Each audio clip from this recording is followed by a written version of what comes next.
Okay, before anything, I just want to say a big thanks to everyone watching these tier lists, be it live on the stream or later on YouTube. The reception overall for these lists have been very positive and encouraging, I have to say. I am even humbled when people were genuinely asking when the next ones were gonna happen in some of the comments. Apologies for the delay as well for the second part of extra classes. My throat was definitely not feeling well enough for me to do this last week as normally planned because I got COVID, but now I'm finally doing it. Also, a ton of people asked me about the MP damage loop sheet, this thing basically that you can see right now. So, which I was using as a reference for last time as well, and have been using otherwise as well. But I will be linking it this time on the description of this video as well. So if you're watching this later on YouTube, that's where you can find it. And big shout out to Jordanian from my community for making it as well. So I definitely did not make that sheet. I'm just using it as a reference. So there you go. That's all I want to say for the first part. Now, time to roll the usual intro stuff. Boom.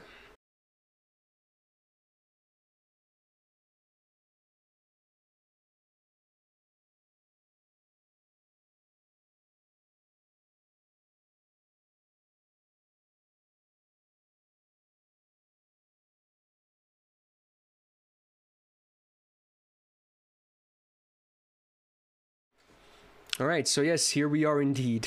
The actual list will begin now.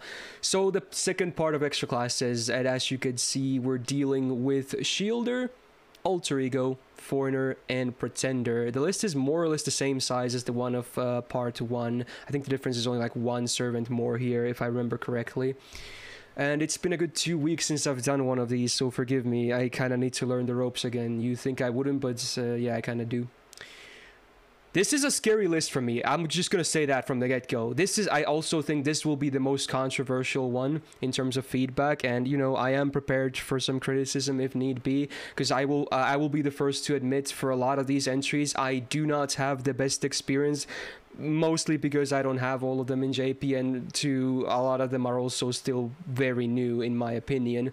I haven't had the greatest time to try out all this, but I did try my best to do a lot of research, and I even consulted a lot of people as well from my community who also are pretty knowledgeable about a lot of this stuff. So I think I have a good general grasp of the servants at least, but I understand if people want to disagree with many of these.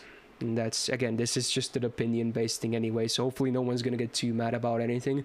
You guys have been pretty civil in the comments and on the stream as well, so I'm hoping we can end this on a pretty poggin note as well. Now again, I have to do the usual disclaimers again, because some people only might watch 1 or 2 of these lists, so forgive me. I'm gonna try and get these out of the way fast. So again, as much as I just said, I am not an expert. I'm not sure if anyone can really qualify to be called an expert in this game, but I have played JP for over 5 years now, basically logging every day doing my thing. NA I've played since the launch as well, so I'd like to say I have a fairly good understanding of the game, the mechanics and power levels, etc. As you can see, every servant in the game as of April 8th 2022 are in this list, including all of the buffs as of this day as well, so all of that will be taken into account absolutely. Now the big thing, the main placement criteria is that I will be placing servants on what I feel like they do the best, as in what kind of role they do the best and how well they do said role. Like if someone is a great boss DPS, I'll definitely rate them as a DPS rather than a farmer or a support or something. But of course, if someone excels in multiple different roles, then hey, it's just gonna give them more points if anything, because that's flexibility and I appreciate that. Now, another big thing that people still sometimes complain to me about, which I think is an unfair thing to do as well, different rarities of servants, aka 1 to 5 stars, they should not really be directly compared. Because let's say I place a 4-star DPS on the same tier as like a 5-star DPS of the same class, that doesn't necessarily mean they're equal in like power levels or rankings. I am mostly look at the placements based on the rarities themselves is what I want to say here. Now, Obviously, if a lower rarity does like a job better than a higher rarity, in some cases it's very possible, then hey, it makes the 4-star rank even higher most likely. So I guess in that direction, the rule can still be overruled, I suppose. Now, speaking of comparison, there will be comparison though, but not really between different rarities, but among their own rarities and among the peers of the servant. So let's say we have 2 AoE alter egos, there probably will be comparison between said servants. Now, MP levels, we're looking at MP 1 across the board for, to be a bit more realistic, hopefully, at least for the non-welfare golds. And in fact, everyone in this list is a gold servant anyway. Well, even Mashu I count as gold. But we do have some welfares at least, I suppose, so those will be assumed as MP5. And if it wasn't obvious by this point, this is clearly a gameplay tier list, not a favorites one. So even though there's many servants in here as well that I very much like as characters and whatnot, I will try to be as unbiased as I can and try to be objective in my critique. And as you can see, the placement order is well, I guess this is a bit different than the usual, because first of all, it's based on rarity. So 1 to 5 stars, we go from lowest to highest, even though we kind of start pretty high here already because there's no low stars whatsoever. Then we do, the order is among their classes. So when we get to the 4 stars, we're going to cover the alter egos first, then pretender, or then foreigner, then pretender. So, and then lastly, the final prio is, highest, or the release date. So the latest one last. So it's like a 3 priority system. But it doesn't matter anyway, you can just see it. That's the order I'm gonna go with on the screen right now, so I don't even know why I'm even explaining it. And if you're watching this later on YouTube, you have the privilege of using the timestamps, the chapters, whatever you call them, that I have lovingly left and spent even more time making for your viewing pleasure. So again, I don't expect most people to watch these in the full duration. So feel free to skip around if you want, using the timestamps in the description, if you just want to see your favorites or whatever. And before you leave an angry comment as well, be sure to always check the end. There's a timestamp for the final placements as well. So, because some stuff might get shifted a little bit in the end, maybe not, but you always just want to check just in case, because comparison can happen later easier than during the initial placement. So there you go. That's pretty much it for the usual disclaimer stuff, I suppose. I apologize for the doozy, but I like to be pretty thorough with this stuff, in case it hasn't been obvious yet. Also, one thing before I start the actual, reviews, placements, whatever you call it, big shout out to all the people, again, watching all of these. So I know a lot of people actually, so many people have said they treat these as like podcasts, which honestly, I'm kind of honored to hear that, because I don't think I'm a great person to hold like a podcast or anything, but hey, if you actually enjoy just listening to these in their entirety, then thank you. That's very cool. I'll take that as a compliment, I suppose. Even some people were sad to see these end, because they were like, oh, it's now my usual weekly podcast. And yeah, that's very cool. But maybe we'll have something similar in the future as well, in terms of video uploads as well. But, feel free to always catch me live on Twitch, twitch.tv/Myst, if you ever want to just hang out and talk to me about anything else. But yeah, we might have something similar on YouTube as well at some point in the future. So don't lose all hope, in case you're sad that these are going to end this week. And I think we're finally ready to go then, without further ado then, right? Basically. I think we should be good to go then. Whew, okay. Now, we will start with the, because it's based on rarity as well, I guess Mashu is, still here as like a 4-star, even though it's kind of maybe misleading nowadays on JP. But yeah, I have both Mashus separated as well. So we're just gonna move on immediately here, clicking on the best Kohai there is. Sorry, BB fans, but it is what it is. Let me get my usual references up as well. So, everyone knows her. It's the one servant everyone is guaranteed to have. And depending on your progress in the game, she's either great or amazing. So, how about that? Stat-wise, we're looking at... I guess I should be now treating her as a 4-star level 90, because this is current day and age. We're looking at 9.6k attack, but I should not say, like, is it good within a certain rarity or whatnot, because it's not really fair, because Mashu has the amazing benefit of being a 0-cost servant. So it's not like I can really say, compared to an SSR at level 90, the attack is low, because that's unfair. It is low in terms of that, but hey... It makes sense for her to have more focus on HP anyway. The good old double buster, double art stack. It's still funny, she still has the day 1 numbers though, so you know, the hit counts are still not crazy good, but that's okay. Also, again, because I usually estimated MP gain based on my own experience and whatnot, rather than spending a lot of time just, you know, running calculators and whatnot as to who doesn't have good MP gain. I'll just mostly talk about MP gain where I know it's either like good or bad or just average. So for a lot of these servants, I won't be really talking about it too much, not because I don't really want to mislead with that stuff, because sometimes my memory has not been fully accurate with these, I admit that. But in Mashu's case, both of the generations for Star and MP is not that good. Obviously, with a certain skill active, and you know, it's gonna be insanely good. Now let's skip to the skills. So, the first skill of the OG Mashu is a great one. So first of all, party defense up 20%, 3 turns and a 5-turn cooldown is okay. Not amazing, but okay. And then with the upgrade, you also get a 2000 damage cut for one attack with no duration on it. So when you get hit that first time with the face card, chances are the servant takes like next to 0 damage. It's a great mitigation skill. And this is one of the big reasons why Ortinax just feels a lot weaker, missing this skill right here. So it's still to this day, despite being basic, it is a great defensive skill. Second skill, it's a targeted invul with an up to 20% battery, 1-turn invul. It is a very hefty 7-turn cooldown, so I still don't want to call this like an amazing skill. It is just alright in my opinion. But in her kit, it just makes a lot of sense. So it's still again, she's all about pro tech. So this is just more pro tech. So it makes a lot of sense in her kit. Third skill. So here's the thing, right? It's by far the highest MP gain skill in the entire game. No one else is even half of that. Maybe like third at most. I forgot how much Leonidas had. But yeah, for 1 turn, she gets 400% MP generation.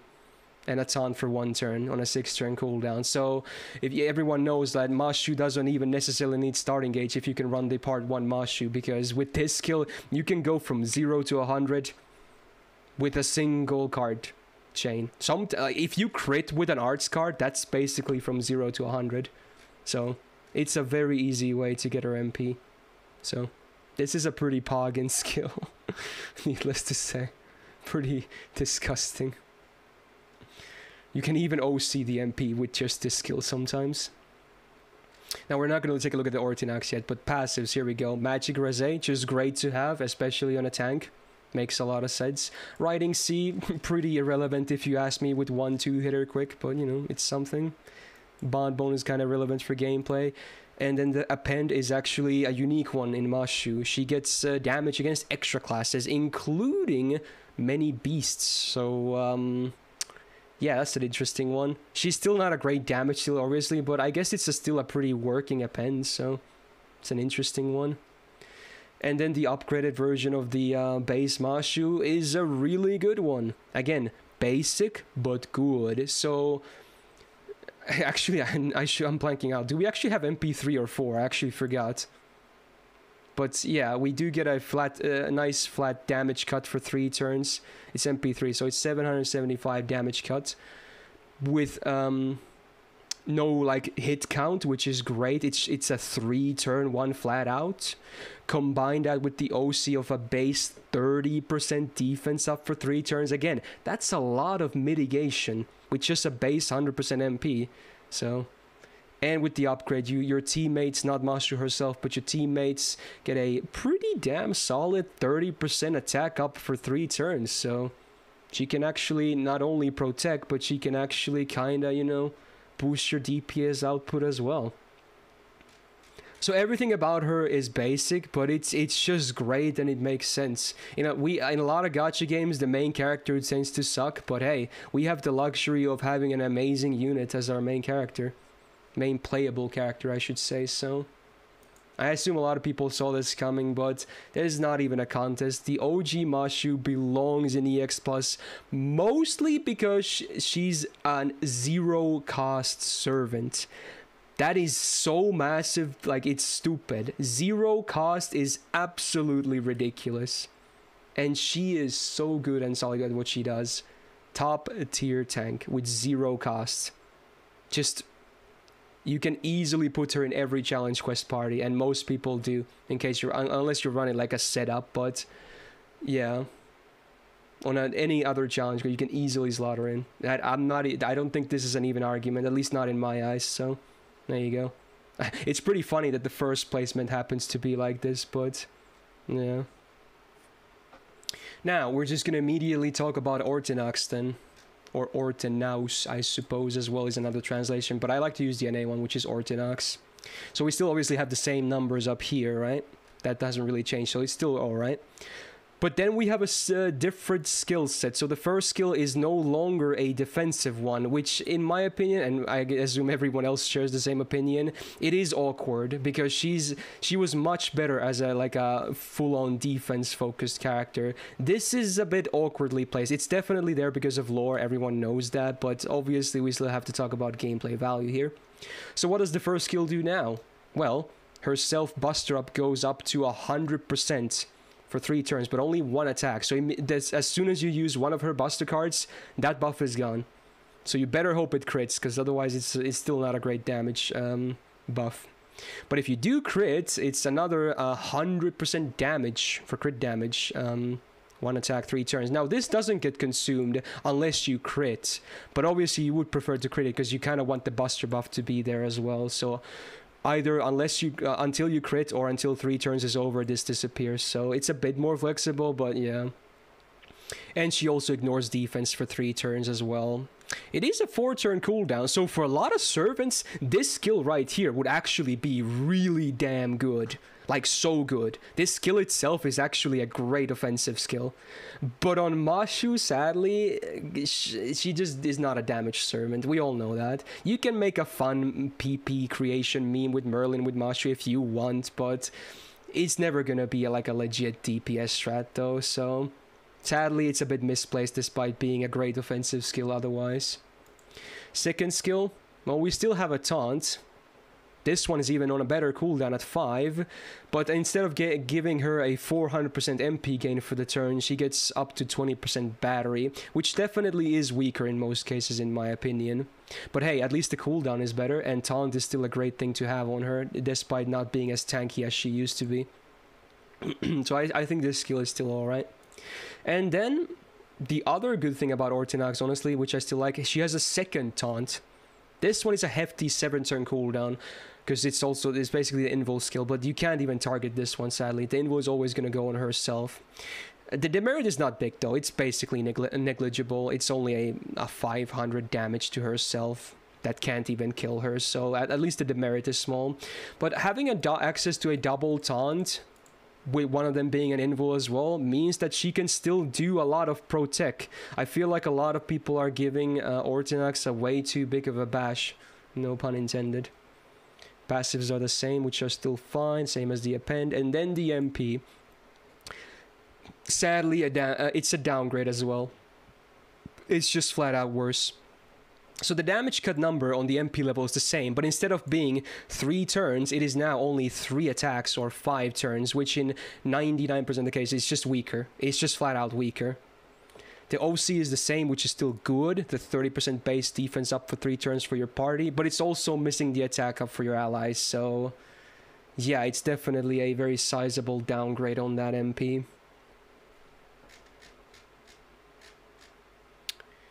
While obviously not being even that comparable to the OG, I still think Ortinax is a very, very working version of Mashu. Zero cost is still a thing, keep that in mind, and that is still huge, and she can still do good protect with a double taunt and an invul. So while obviously lacking behind the original one, she is still good, because that zero cost is broken. It's just broken, especially with the level 90 Grail nowadays on JP. So, and this might get bumped in the future, because let's be real, it's not even, I think it's an easy speculation to make that this MP will also see a buff at some point. They will do the same thing what they did with the they will definitely buff this MP at some point in the main story. I can already see it happening. So then Ortinax might just jump again, and maybe they're even going to change some of the skills again. But yeah, until that day happens, she's still solid, just not as good as the OG one, not even really close, but still a very solid case to be made.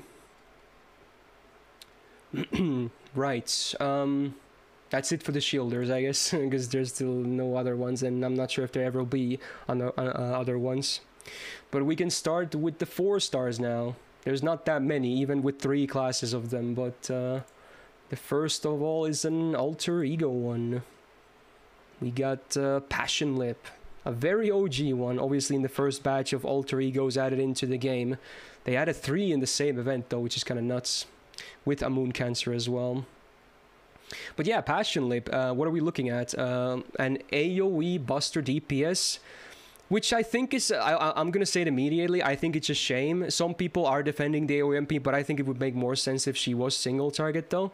But it is what it is. Now I can finally bring out my stat sheet again here, so to get a reference here, attack at 10.3k more or less is definitely very good for a 4-star though. But I have to talk about the elephant in the room here.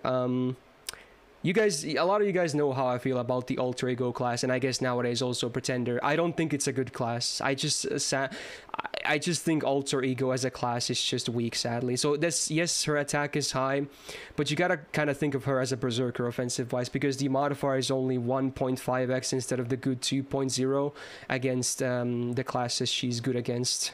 Obviously, if you go against pretender, right?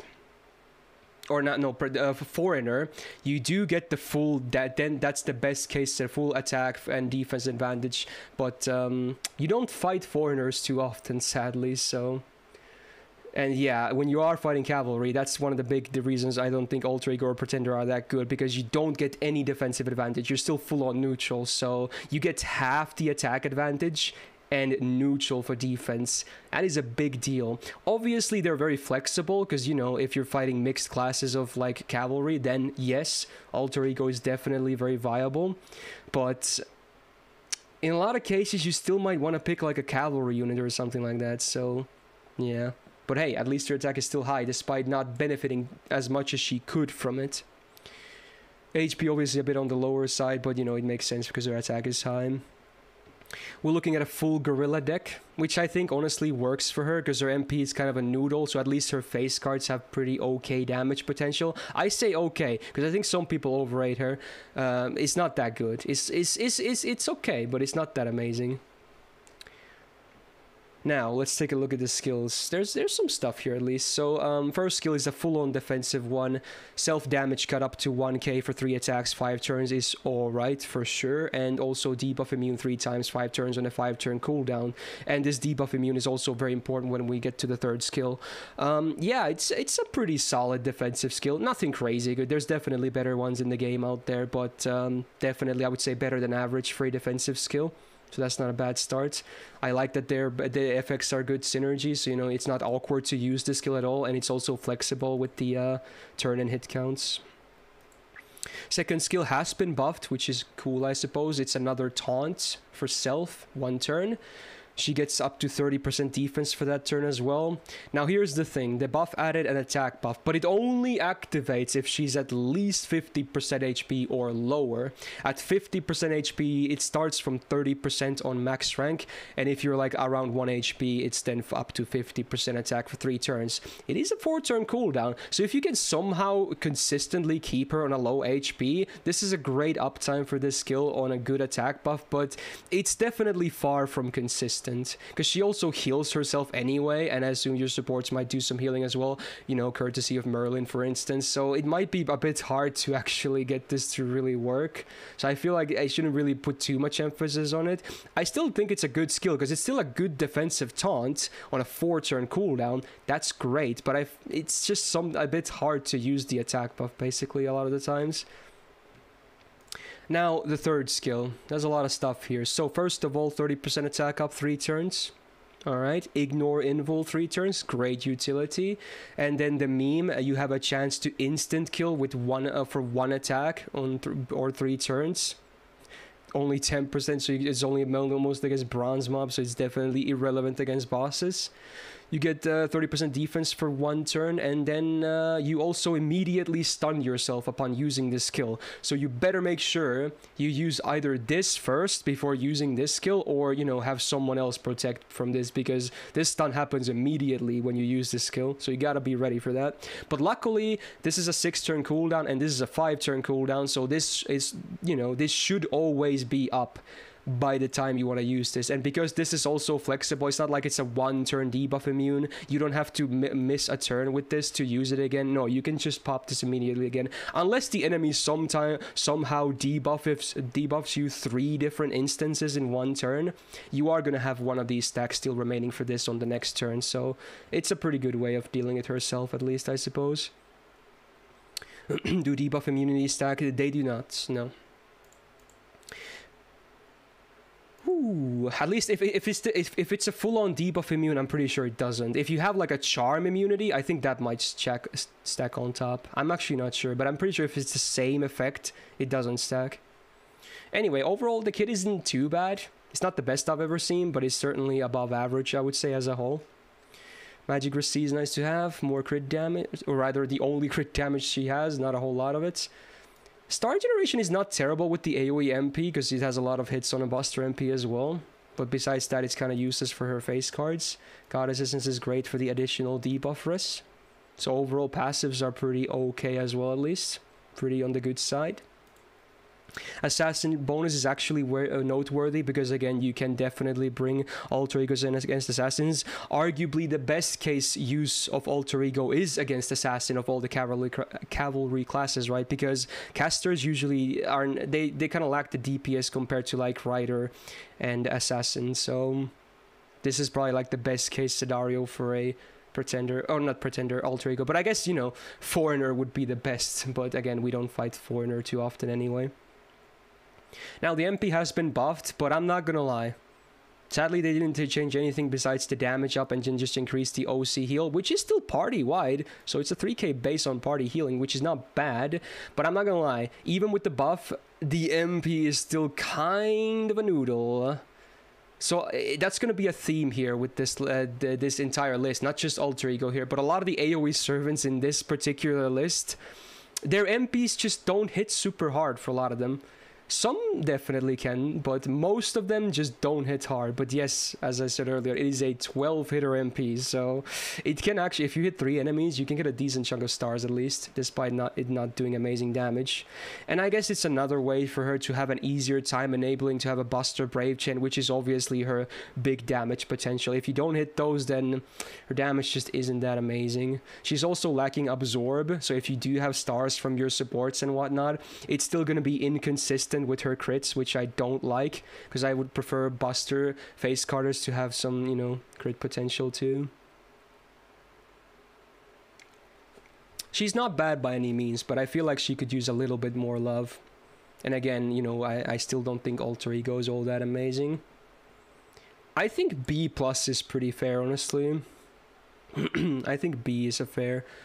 I saw some of the people I talked to wanted to see her higher, but I can't really see that personally. I can't see her as an A or higher. But hey, she's still a fairly flexible option, I suppose. Now, I guess we can do both of these at one because their kits are literally identical gameplay-wise. I'm talking about the first welfare of the list, of course, that being Mecha Liz. Mecha Eli-chan, how are we gonna call that? I always just say Mecha Liz. Now, what are we looking at? Single target Buster DPS. Now here, at least we do have a single target MP, which I do prefer in these cases.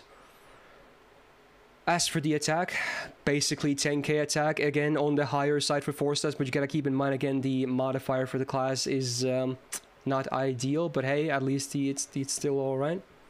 Full on gorilla deck yet again, with some okay hit counts actually. Overall the MP gun is not good because you only have 2 cards that do any kind of generation, but if you happen to have the best chain available then maybe you can see some stuff, but otherwise both Star Gen and MP Gen are not that good for Mecha Liz.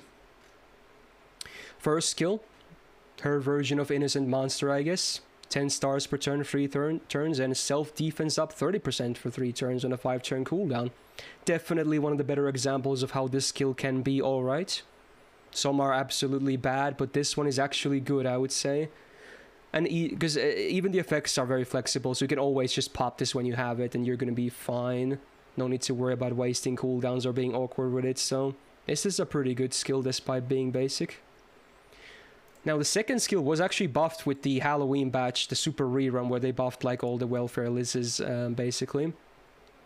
It's still the same self 20% battery on a 5-turn cooldown with 500 damage to self. That used to be like very weak, but now it's a pretty fat 25 star bomb. So I feel like now this skill is actually worth talking about. It's still not amazing, but it's alright now. It used to be so basic and just weak. I mean, sure, it's nice to have battery because her MP hits pretty hard, but now it makes way more sense. Good stuff. And it's even cooler because she has crit damage in her kit as well. Now, there is a hefty demerit though, so you better...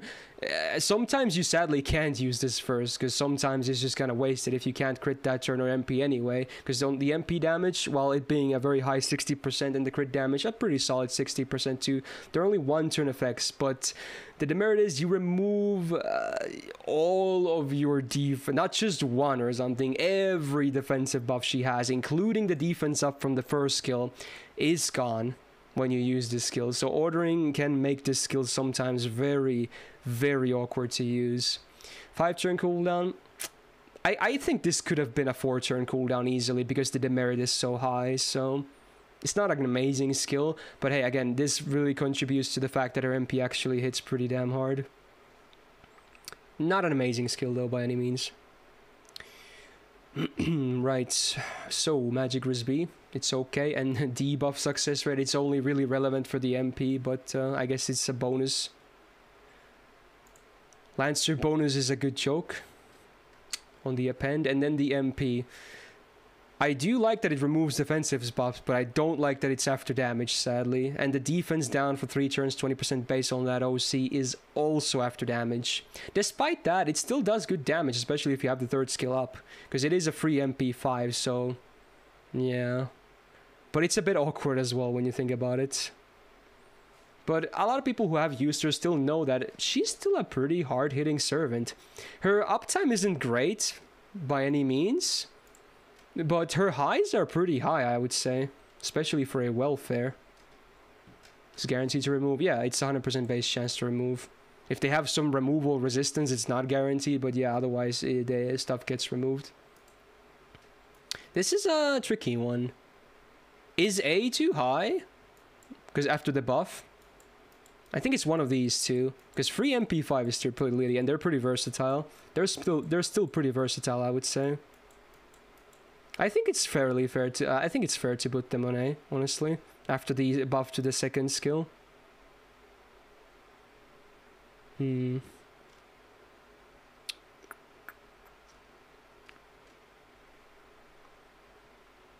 Better than Lip? I might agree, honestly. So I think this placement would make sense then, honestly. So I guess both of them will be here then, because they're the same gameplay-wise. Flexible welfare, that still does good damage, while not having the greatest uptime. To MK, Mark II is B+, because they didn't spray her yet. Yes, good memes. Alright, next 4-star is not an alter ego, but rather a foreigner. The first foreigner of this list. We are looking at MHXX. Mysterious Heroine XX, the summer version.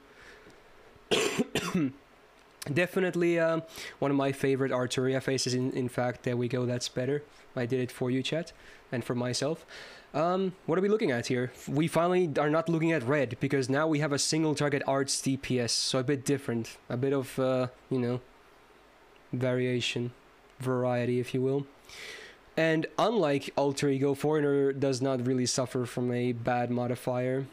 Now, granted, a lot of the times you will be fighting neutral, but honestly, at least their best case scenario, which is Berserkers, it's not super rare. So I can kinda, for a lot of these Foreigner placements, I can kinda just, you know, not feel too bad if I wanna actually emphasize them against Berserkers a bit. Maybe not fully, but it's definitely, you know, because it's not a niche case, I would say. Alright, there's DFA, fine, okay. Now the attack is a 9.7k as a 4-star, which is good, so that is not bad at all. Double Buster, double Arts deck, I feel like is alright. I would have preferred triple Arts, because her crit potential is... the second skill is a bit awkward, isn't it? But I guess the Buster in that sense is alright to have on double, in case you do manage to get those stars. But speaking of which... the Foreigner class, I think, is one of the great extra classes. The only ones I would call great are Ruler and Foreigner, because they still have a great Star Absorb as well, which is cool, making them crit way easier. And, you know, basically all of them are DPS anyway. One basically can be... Well, no, 2 can be considered supporters as well, I suppose, unless I'm forgetting someone. But I digress. Yeah, that makes their DPS potential a bit better. So the deck is alright. The gains are also, from what I remember, not too bad, actually. Especially with the right setup, she can actually spam her MP pretty well, which is not too bad. Arch is good. Right, skills then. Okay, so self-invul, 1-turn, 5-turn cooldown. That's already better than a standard 1-turn invul, which is a 6-turn cooldown. And then, I guess she has a mana burst type thing here as well. 50% attack up for 1 turn. It's a good skill, but again, it's one of those skills that's awkward though, because it's her main defensive mechanic with a big attack buff, so it's awkward. But luckily, because she is arts, you know, sometimes you can use your arts or these invuls a bit easier, because, you know, you have some more invul coming in from like Castoria or her MP as well with the special invuls, so it makes it a little bit less awkward, but still not the ideal mix of stuff here. But good cooldown for a 1-turn invul. Anyway, this sec, I hate this skill. I just hate it. Oh my god.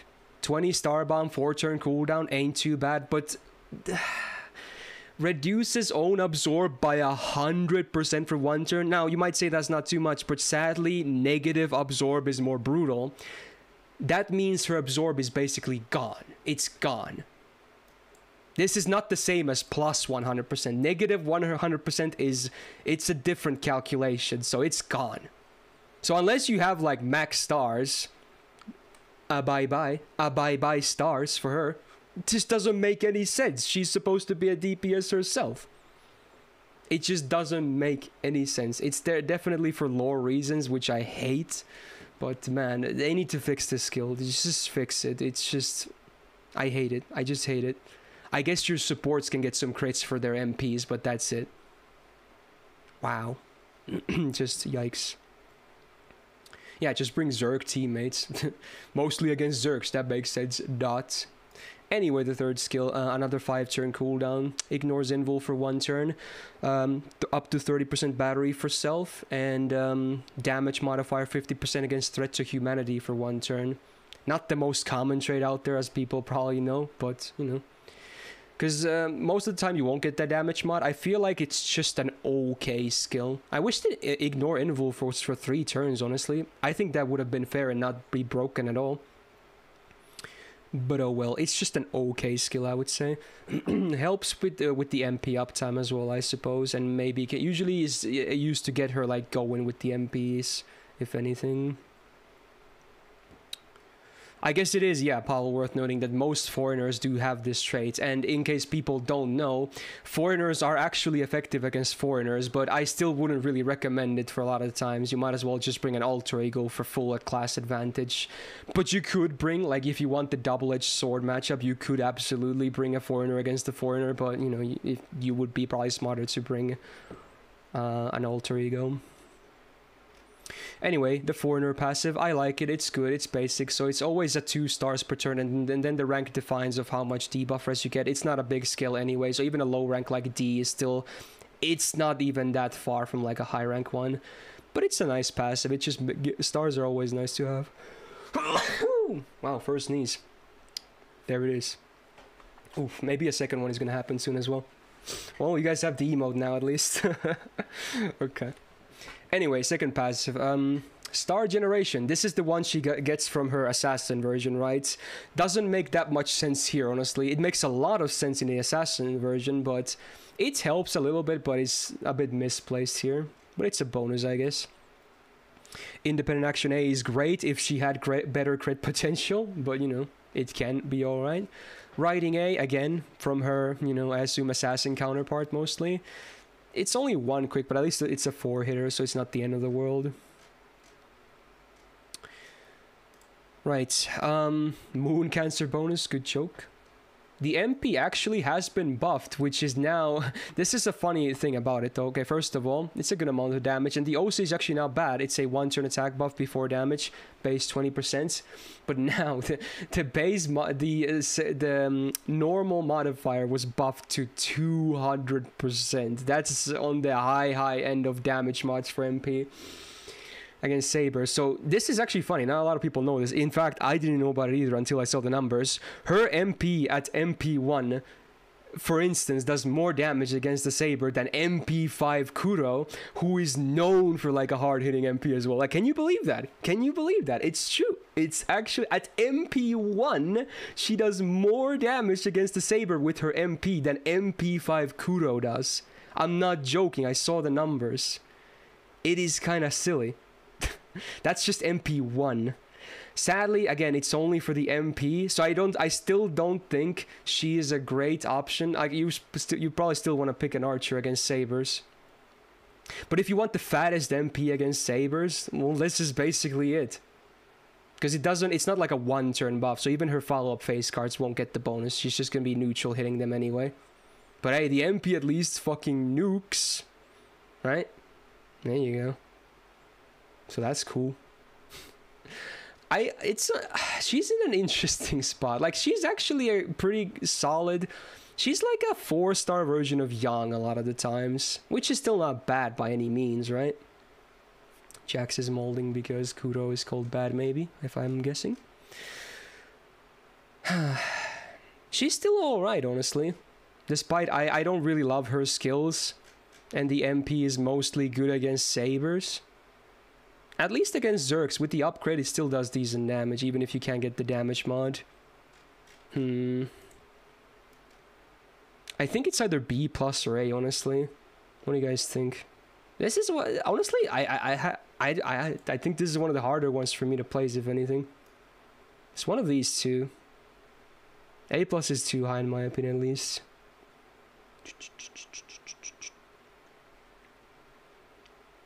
Like, she has a good card tab at least, which I like.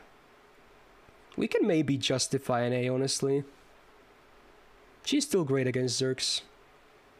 I wouldn't really bring her against neutrals. Some of the foreigners you can actually have cases for neutral stuff. Her, I would not bring against neutrals. But Zerx, she's really good, and she can be a solid option against Sabers as well, but... You know, you might still want to go with Archer. Well, she's already seen an MP buff, Chocolate. Which is the only reason why I think A is kind of fair anyway. If she didn't have the MP buff, she would be one of these two. But with that, I think she's here. So there you go. I think I'm going to settle with A at least for now. We get another foreigner. And another Saba face. And is this the... yeah, it's the only other welfare in the list. Not a whole lot in this one. We got Mixa, aka Mysterious Idol X Alter. Etchan as an idol foreigner. Yeah, that's the thing. From the Waltz collab. So what is she? AoE quick DPS, not a farmer by any means. She can't even loop, so forget about that immediately. She's there just for deeps. But I'm at least happy to report that she's not a bad DPS by any means. Free MP5 obviously helps a lot, but yeah. attack 9k around, which is under average for a 4-star, sadly. It's not as good as like XX that we saw just now. Deck is a double buster, double quick, I think is good because she has crit potential. And with the double quick, she can still do a full quick chain with the MP. Can't really comment too much about the gains itself. I haven't used her that much, sadly. I mostly used her during the event, and that was a while ago. But at least for the MPs, it's like, considering she can't really loop, I assume they're not amazing. Maybe that's just the MP being misleading, though. The face cards might actually have decent generation, looking at the numbers, honestly. Yeah, they look actually alright. But I could be wrong. Anyway, first skill, self quick and buster up 3 times 3 turns, 30%. And then 1 turn evasion, or 1 attack evasion, 3 turns, 5 turn cooldown. It's okay. Nothing groundbreaking. Of these kinds of skills, I would say it's about average. Just around average. I would prefer obviously 3 turn buffs, but it is what it is. At least it has some flexibility too. Now, second skill, up to 100% crit damage for 1 turn on a 4 turn cooldown. A lot of these happen to be a 5 turn cooldown, but hers is a 4, so I guess above average in that sense. And then mechanical damage for 3 turns, 50%. So if you are fighting mechanical, it's a great uptime. 3/4 of the time, you have that damage mod at 50%, so... Granted, mechanical enemies, not super common, especially for bosses, but... yeah, I guess if we're talking Olympus now, then, you know, maybe an argument could be made, but yeah. I would say it's an okay skill still, because of the big crit damage being not on a 5 turn cooldown, which is better than average. Third skill, it's just a better charisma. How much better? Not much. It's a 20% attack up 3 turns for the team with a 5 turn cooldown, and then as a bonus, the team gets up to a 2k heal. So there you go. It's just a better charisma, a bit. So overall, her skill set, at least it's full on offensive, you know? So there's that. So, you know, her damage potential still isn't bad. It's alright as a whole. Foreigner passive is always nice. Madness Enhancement C is actually okay because she has double busters. A bit of more debuff res from her unique debuff res passive. Now, some foreigners actually do have this case, and she's one of them. They have the best case scenario of having Berserker as their repent skill, which is obviously the best case scenario for the class, so that's cool. 30% attack up can be very big. That's big. Now, the MP.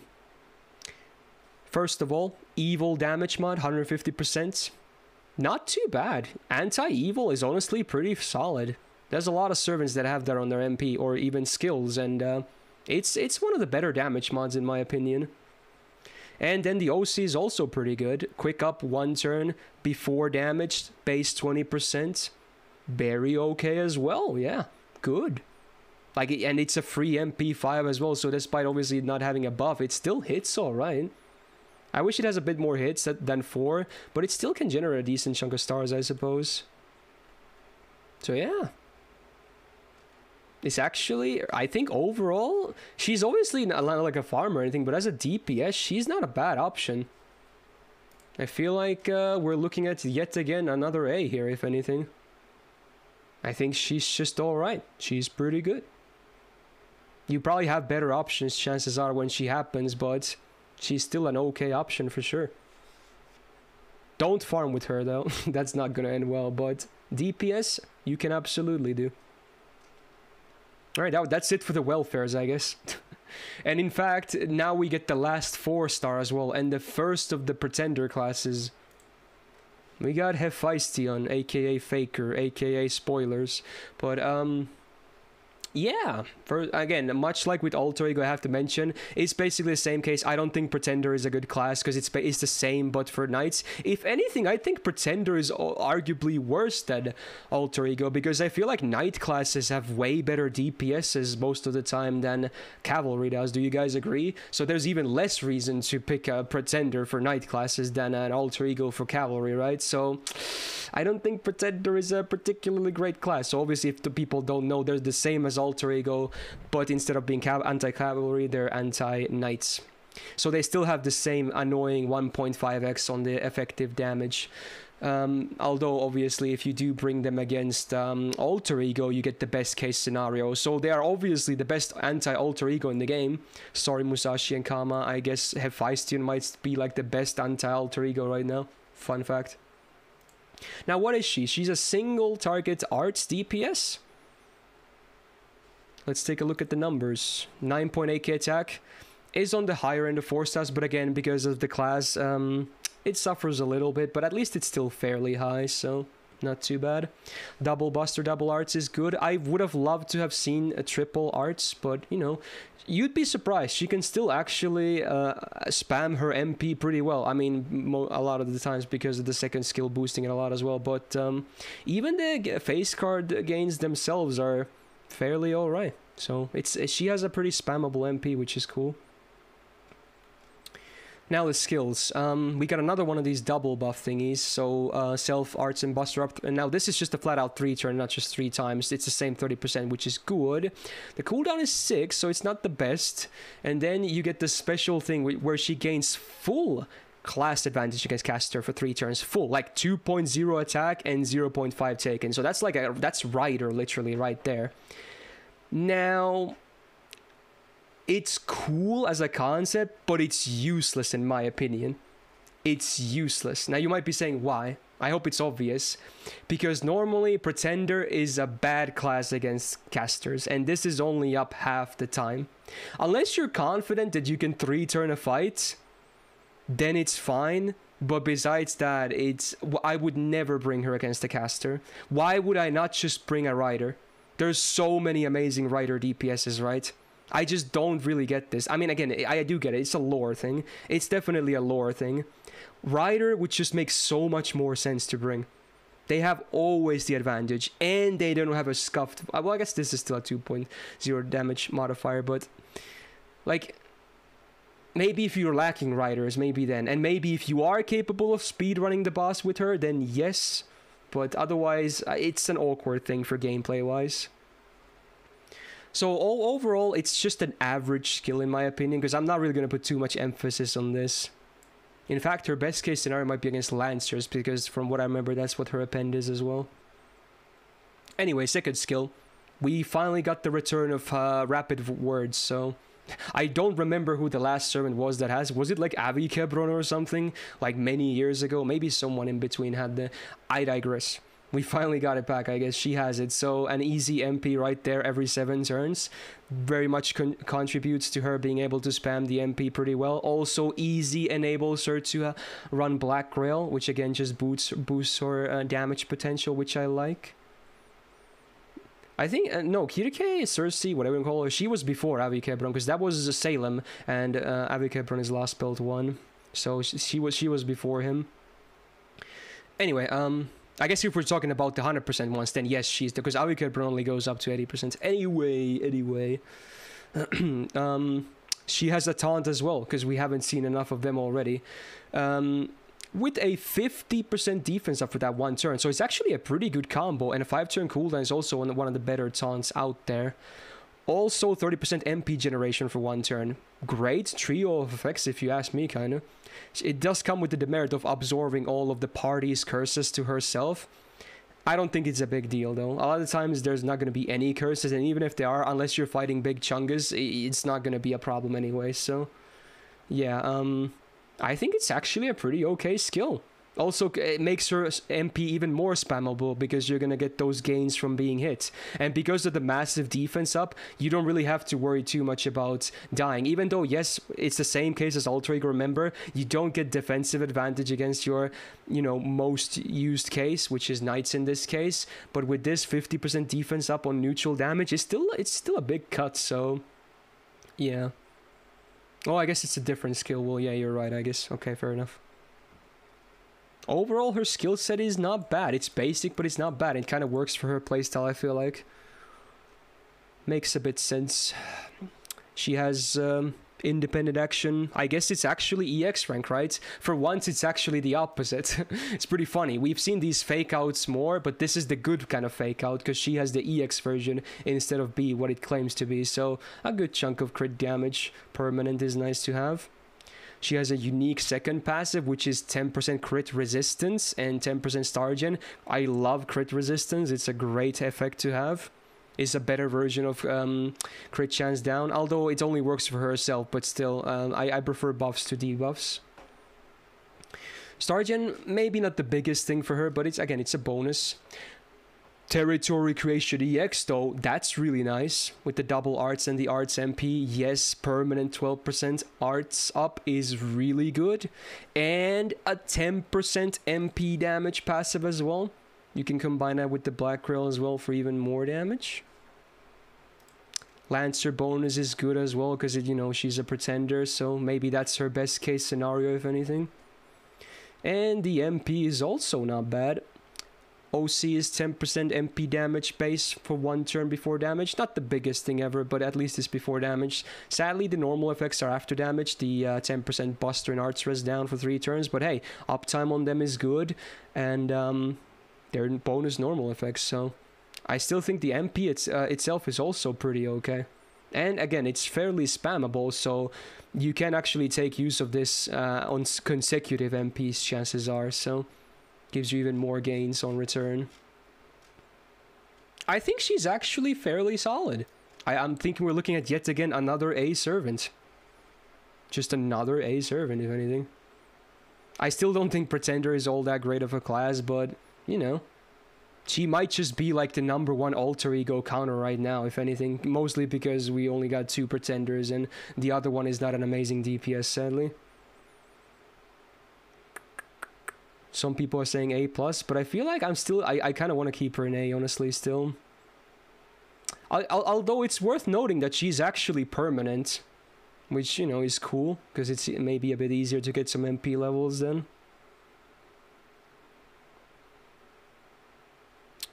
Do you guys really think I should put her in A+?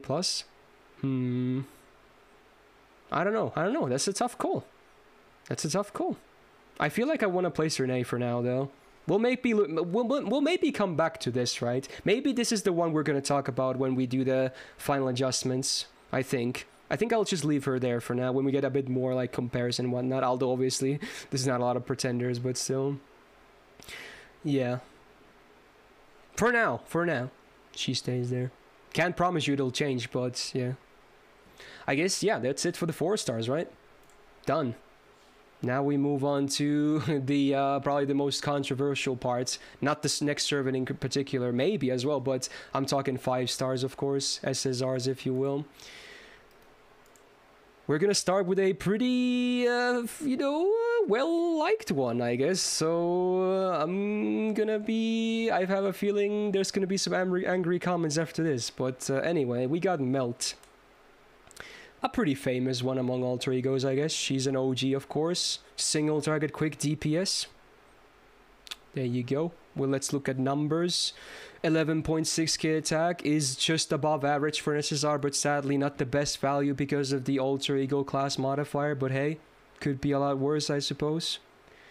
Double Buster, double quick deck, I think is very good because she has crit potential and a quick MP, so she can still do a full quick chain with this in some cases. So I think the deck at least makes sense.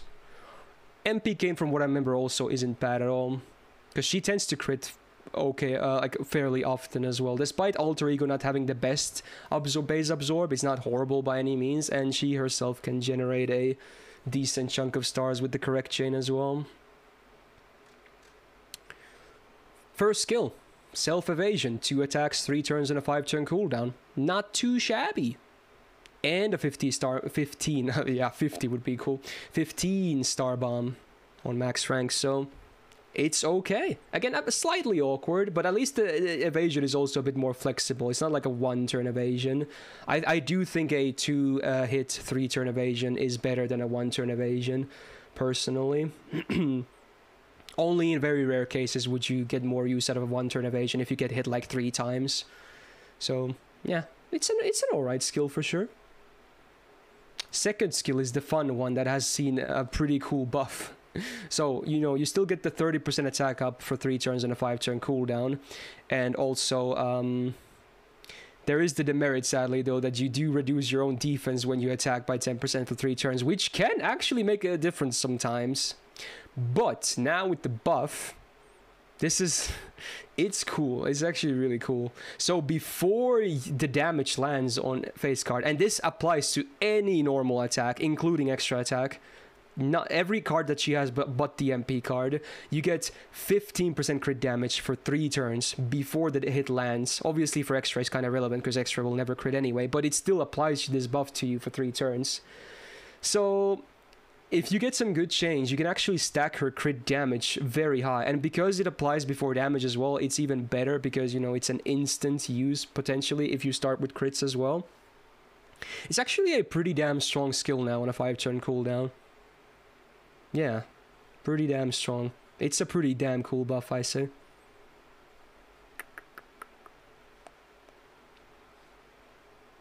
Defense down is not on hit, it is 1 time?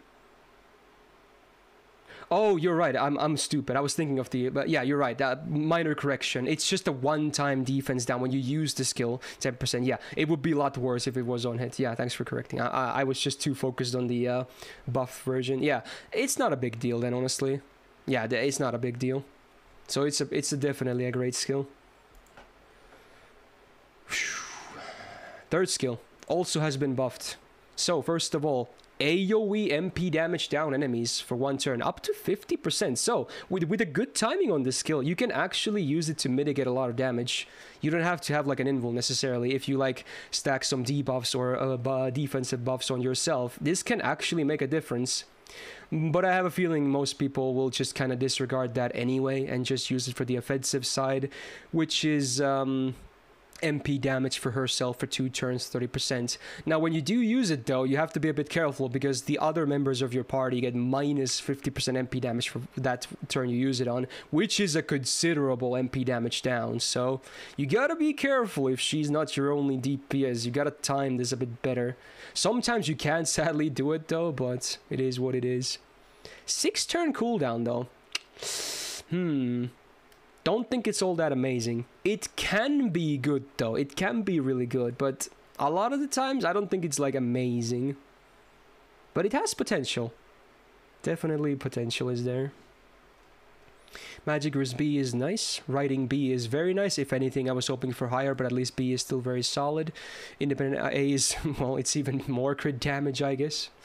And Goddesses is for even more debuff. Rest is very solid. With this, she has like, what, 40% resistance? I mean, come on. That is just nice. Whoa. Append is against Lancers, so just forget about it. Now the MP. I don't like the MP because both the nice effects are after damage. At least the OC is not bad because it's still a 3-turn quick buff, 10% base, because, you know, sometimes you can do consecutive MPs. But man, the buff removal after damage, man, if she was designed this day, it would be before damage. It's one of these sad cases where because she's an early servant, it's like this. It's just, it is what it is. The effects are good though, but it's so awkward. It's so awkward. But the effects are fine at least. But without a buff, it's still not the most hard-hitting MP out there, because you gotta keep in mind, sure, she has like, you know, a bit of attack and MP damage. Being an alter ego, a quick-based one, her MP is still not like massive on damage potential or anything like that, so yeah. Now, I know many people want to see her in EX, but I can't do it. I can't do it. But I feel like A+ might be pretty fair. EX is too much for me though. She's quick based, and quick is definitely on the weakest card type right now for DPS, because, you know, support options are not great, and having to use I mean, obviously you can still use other supports with quick as well, but it's not like max value then either. And she's also an alter ego, which, again, there's going to be so many people debating me about this, and I'm just going to not even bother arguing. Like, everyone can have their own opinions, but I'm still firmly of the opinion that alter ego is just not an amazing class for DPS. It's a versatile one that I absolutely acknowledge. Very versatile. But a lot of the times you might not need them.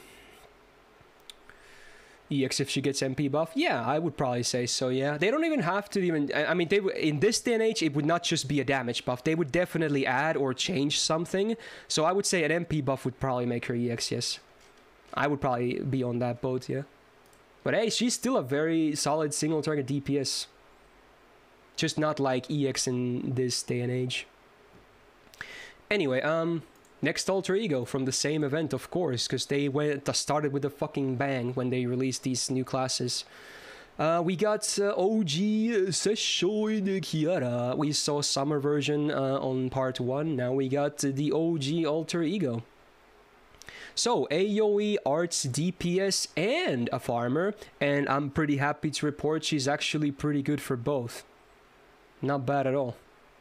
11.6k attack is, again, it's pretty much the same as Melt, right? So it's above average for an SSR, but because of the class mod, it's still not the best thing out there. But hey, again, it's not bad by any means.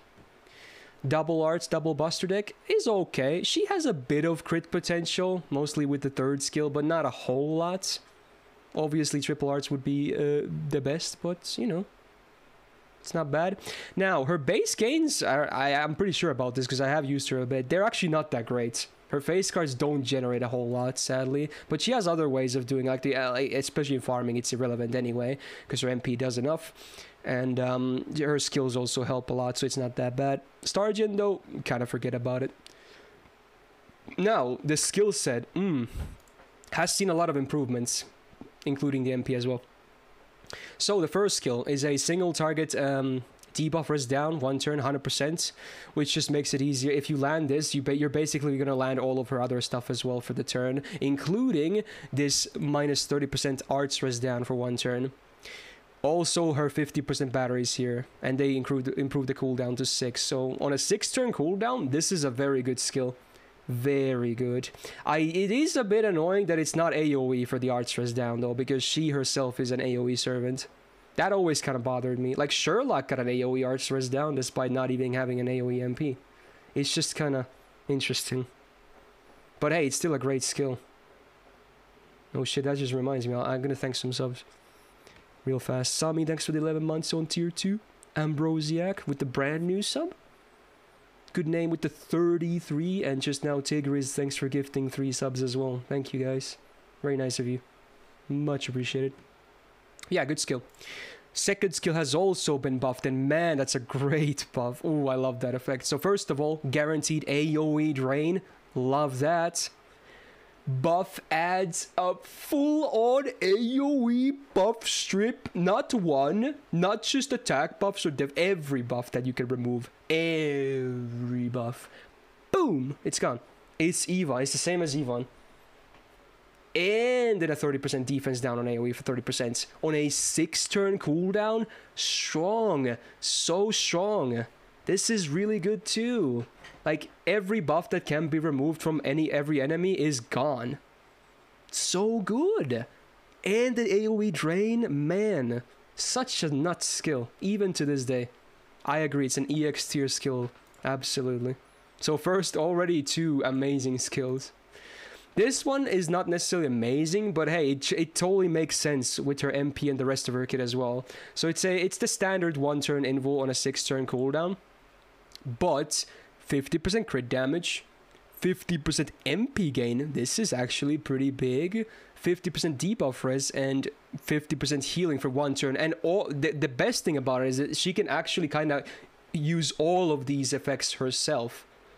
Even the healing, especially with the MP buff. So Like, you might say 3k damage to self. Oh my god, that's like a big demerit. It is not. It is not. Like, even before the MP was buffed, she could mostly deal with it herself, but post MP buff, this might as well not be here anymore. So the skill itself is not the best, but in her case, like for her in particular, with these effects, it is actually very strong, all things considered. Now, passives. She has a unique crit damage passive. A bit more crit damage here with the mental debuff rest, and, you know, a fun bonus in insta-kill rest, I guess. Now, this is so good. Like, people always focus on her unique bonus against rule, but this skill right here is stupid. Permanent humanoid defense, 16%. You gotta keep in mind, 99% of servants in this game are humanoids. What? Permanent 16% damage or defense up against like every servant in the game minus a handful. What? How broken is this passive? How broken is this? So good for CQs. And then obviously with this, she is actually a possible option against rulers. I would not really recommend it though, because it's still not a full attack advantage, and she doesn't even get any defensive advantage. So you're still way better off running an Avenger. But it's a fun passive to have and gives her more flexibility, I guess. But yeah, this is the passive people should be focused on, not this one. This is stupid broken, okay? Now, the third append as well. Yeah, I was about to get to that. Plays as well to this. So again, with this, it's even more viable to bring her against rulers. I still kind of would recommend Avenger, but yeah. Anyway, the MP has been buffed as well.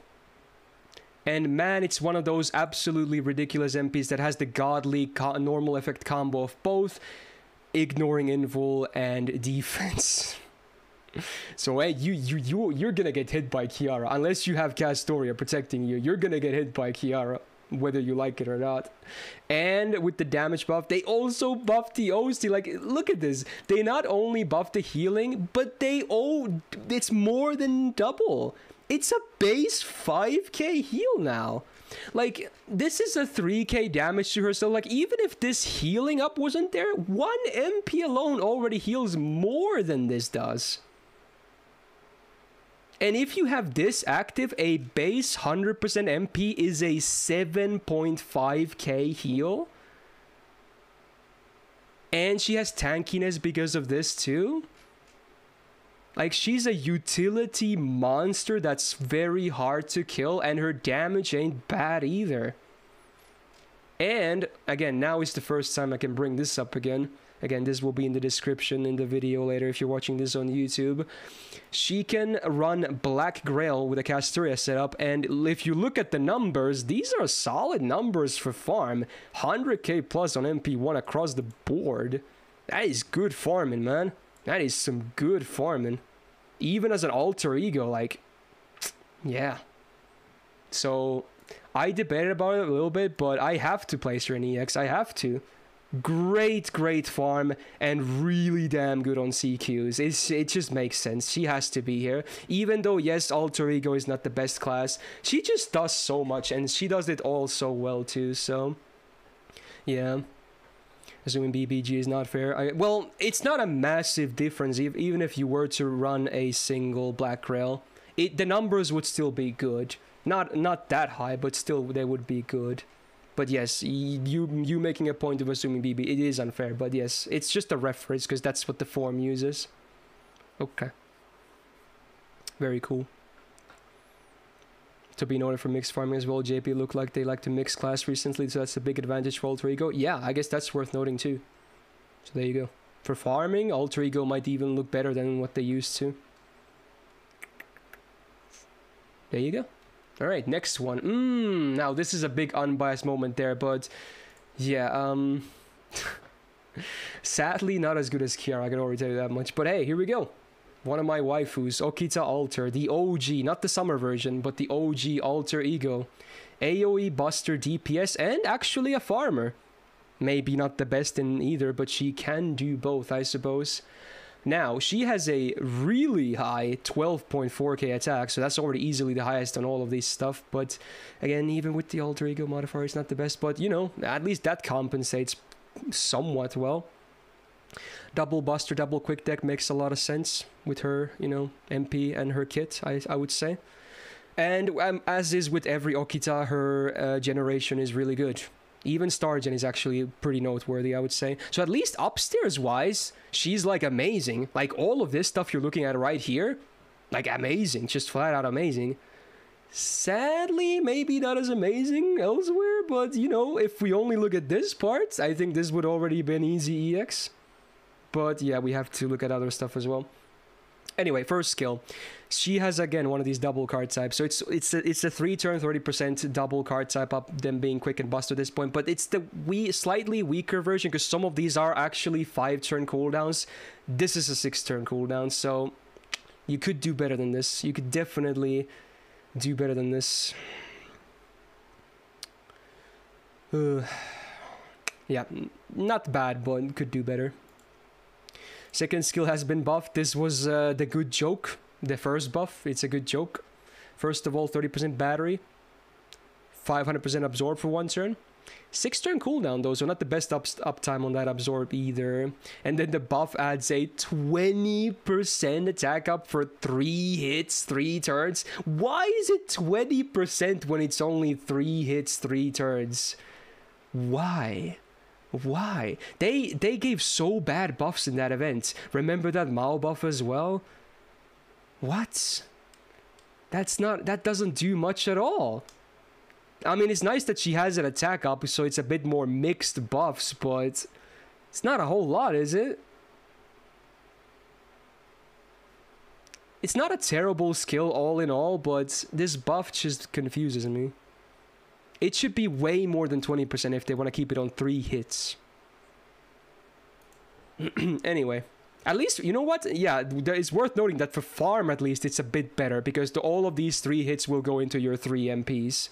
So it actually makes... Because you gotta keep in mind as well, if you're gonna run the Buster supports for farming, they can't offer you attack up. So having attack up is actually pretty valuable. So at least for that, it's good, but I still wish it was higher than that for numbers.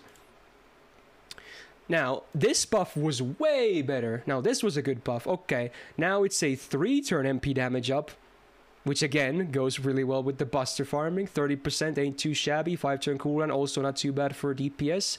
Self-overcharge by 2 stages for 1 time 3 turns. Now, this would be a lot better if the OC was before damage, but sadly it isn't, so it's mostly for challenge quests, I guess. Won't be really relevant for farming.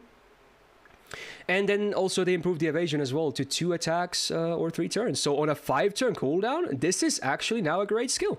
So at least she has 1 really great skill, I would say. How about that? At least she has 1 great skill. Makes sense for both farming and DPS. Magic's B is okay. Independent action is not bad, because she generates a decent chunk of stars. And the Alter Ego Absorb is okay, and she has an Absorb here as well, I guess. Not a great uptime, though. Bonus against casters is alright. Again, it works for the Alter Ego stuff, so it's not useless. And then the MP. No other normal effects, and the OC is Buster is down. It is a good chunk of 30% for 3 turns, but it is after damage. So it is a weak MP, yes. It is definitely a weak MP.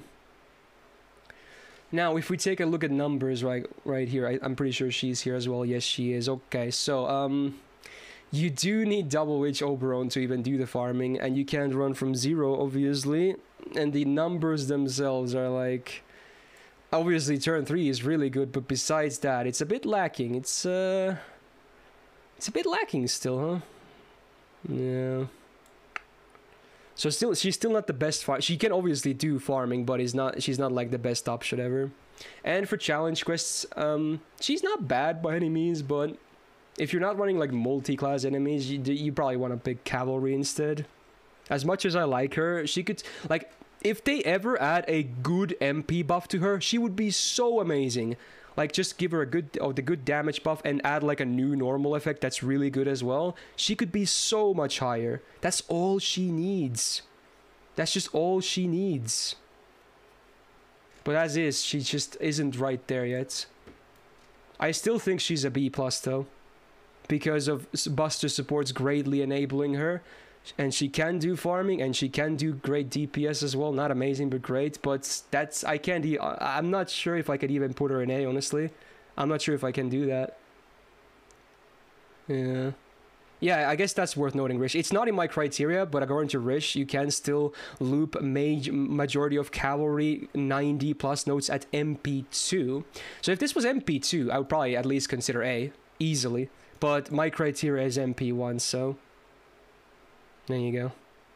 Sorry, sad to see my waifu not super high, but, you know, it is what it is. Just give her a nice MP buff. That's all she needs. Please. Lasagna, please. You like Okitas, right? You like them. I've seen that, okay? Just a nice MP buff, and she's so much higher. Immediately, so much higher. Please. I'm begging you. Alright, next alter ego. It's a pretty basic one, but a pretty cool one. Pretty good one. You got Sitonai. Single target arts DPS. Arts is nice. Attack 11.6k, just above average. So overall, maybe not the best attack out there with the alter ego modifier. But, you know, whatever. Double buster, double arts deck. I would like to see triple arts, but I don't think they were going to give her that. So I guess this is okay too. Gains, honestly, are not amazing. On average, obviously, depending on your buffs and setups and crits and etc., they can look really good, but on average, they're not that good from what I remember using her. Both MP generation and star generation, but hey, I guess supports can definitely help a lot because her MP is still somewhat spammable, luckily. But on her own, she's not very impressive for gains. Self-invo, 1 turn, 6 turn cooldown, so it's the standard. But the secondary effect at least is a defensive one as well, which I like. I like that it's both defensive effects, so it's a party 500 damage cut for 3 attacks, 3 turns. It's not a massive one, but you know, at least I like the synergy between defensive effects. So, yeah, it's not a bad skill by any means. It's an alright skill. Second skill, there are self arts up 3 turns, 30% 5 turn cooldown, so it's a pretty standard one buff when it comes to that, but it also gives her a debuff immune for 1 time 3 turns. It's a nice bonus, I guess. Pretty flexible that it's 3 turns as well. So it's like a just above average self arts buff, I would say. Not amazing, but just above average. And then the skill that I absolutely hate. I hate the skill. Because I'm not sure if it was in a video at one point, but I literally always double miss these. So you have an up to 80% chance to get 20% attack up for 3 turns and 10 stars per turn for 3 turns. Both nice effects to have. At least the 30% battery is guaranteed. But I literally always double miss 80%. I don't know how it's possible. Every time. I always miss double 80. It makes no sense, but it happens all the time. It just doesn't make any sense. Now, if you do land everything on a 6 turn cooldown, in my opinion, it's a good skill. It's definitely a good skill. And luckily it's 80% and not 60. Well, it's 60 if you have level 1, but yeah. Sometimes a bit unreliable. But if you land it, it's great. Definitely great. What do you mean, dude, you thought she was a Nordic servant? Well, she has a bit of Nordic cut, but Sitonai herself is you know, Ainu lore thing, and that's Kamui right there. You know, that's why she's Kamui. That's the main part about her, basically. Anyway, Magic Wrist C is nice to have. This is really good. 10% perm arts, yes. A bit of debuff success rate, doesn't hurt with the MP, I suppose. And then God Assistance for even more debuff risks. Good. Overall, I would say great passives. Basic, but great. Saber Attack. Good joke. Love it. 10 out of 10 with teleparties if I went to them. MP. Here we go. There's only one normal effect, and it's a Dragon Drain. Dragon is not the rarest thing out there, but... not the best normal effect.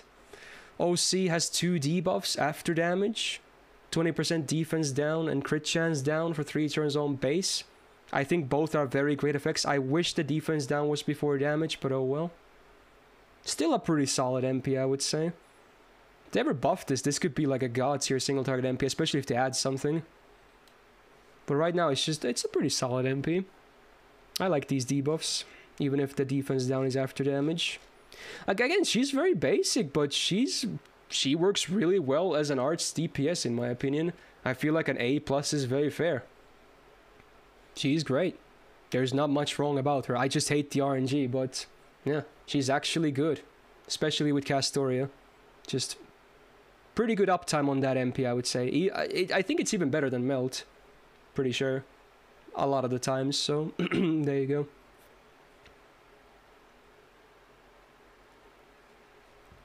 Her face cards are not as good as Melt though, but she has a better card type, at least. Anyway, I guess we're still keeping up with these CCC related servants, right? Because next up is, it's a fun one. It's Kingprotea. Gogh. There she is. AoE Buster DPS, and I guess I should still mention she can farm, but it's kind of a meme. So I'm just gonna probably just stick to, you know, evaluating her as like a DPS instead. Now, 12.8k attack is ridiculously high. That is insanely high, so that's a good start. Even with the alter ego modifier, it's still very noteworthy, much like Okita Alter, I suppose. Even higher than her. Double Buster, double Arts deck. Am I the only one who would have kind of liked to have seen a triple Buster deck on her? I think that would have been interesting. Because even with double Arts, her gains are not good. They're not good by any means. They're actually still pretty bad from what I remember. They should have just gone full on. Like, she's literally slamming people. Why would she not have triple Buster? I don't get it. It would make sense lore-wise as well. Anyway, yeah, gains are not good. But at least the attack is super high. The HP could be higher, but obviously it doesn't matter too much when we see the skill number 1, right? But yeah, in that case, it's good that the attack is high. Speaking of which, it has also been buffed, which is cool. So, you get a regen buff that lasts for 10 turns. You can't sadly stack it though. So it's a 10-turn cooldown, 10-turn active effect. So it's basically 100% uptime. But the effect varies on how good it is, I guess, depending on the turn. So every turn, you get max HP up to 10 stacks, up to 4k HP per stack. So you can do the math right there. That's a lot of bonus HP. And with the buff, you also get, you know, MP damage resistance. And every stack is worth 8%. So on the best turn ever, you can have 80% MP damage resistance on that final 10th turn of the active. So she can actually tank an MP. That's kind of funny. So I think the buff makes a lot of sense because it's a defensive skill to begin with. Now she's just that much tankier, I guess. So for the most of the fight, she's actually very tanky because she has a lot of HP. And the MP damage... like, a lot of you might not need it that much because, you know, you kind of have to protect your teammates as well. But at least it saves you maybe a bit more of your cooldowns because she might not need, like, protection from an MP depending on what turn of this buff it is. So it's an interesting skill. And obviously this skill has another effect, which we'll see right now. So it's not just for protection. You could actually use it as a cannon, I suppose. So first of all, second skill, reduce your own cooldowns by 1. Great to have on a 5-turn cooldown as well, not bad by any means. Now and then, if it sacrifices all those growth stacks, you get 20% MP gauge per stack. There you go. You can't choose how many, so even if you get surplus, it will consume them all. So there it is. It will definitely make her more like fragile, but if you want more offense, then you just pop this, I guess, to get an easy MP most likely in a lot of cases. No, it only takes the stacks, Armuds. I'm pretty sure it only takes the stack. It doesn't remove the regen buff, right? It doesn't. It only takes the buffs you get from the regen buff. So you can still keep, like, let's say you have, this is turn 3, and you have 2 stacks of this, right? You use this, you get 40% MP gauge, and you still have this, and you can start from, let's say, again, next turn you get first stack, second stack, so it still stays like that. It doesn't it would be so annoying if it removed the one that generates these buffs, so it only takes the stacks generated from it, so yeah. Wait, does it actually remove, wait, what? Does it remove the generator? Oh no. Is that... Oh, it does! Yeah, it's both the growth and the... Oh no, oh, that's annoying.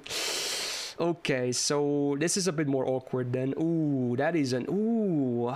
Yeah, it's a huge trade-off in that case. Because remember, the cooldown on this is massive. Even with this reducing your cooldown by 1.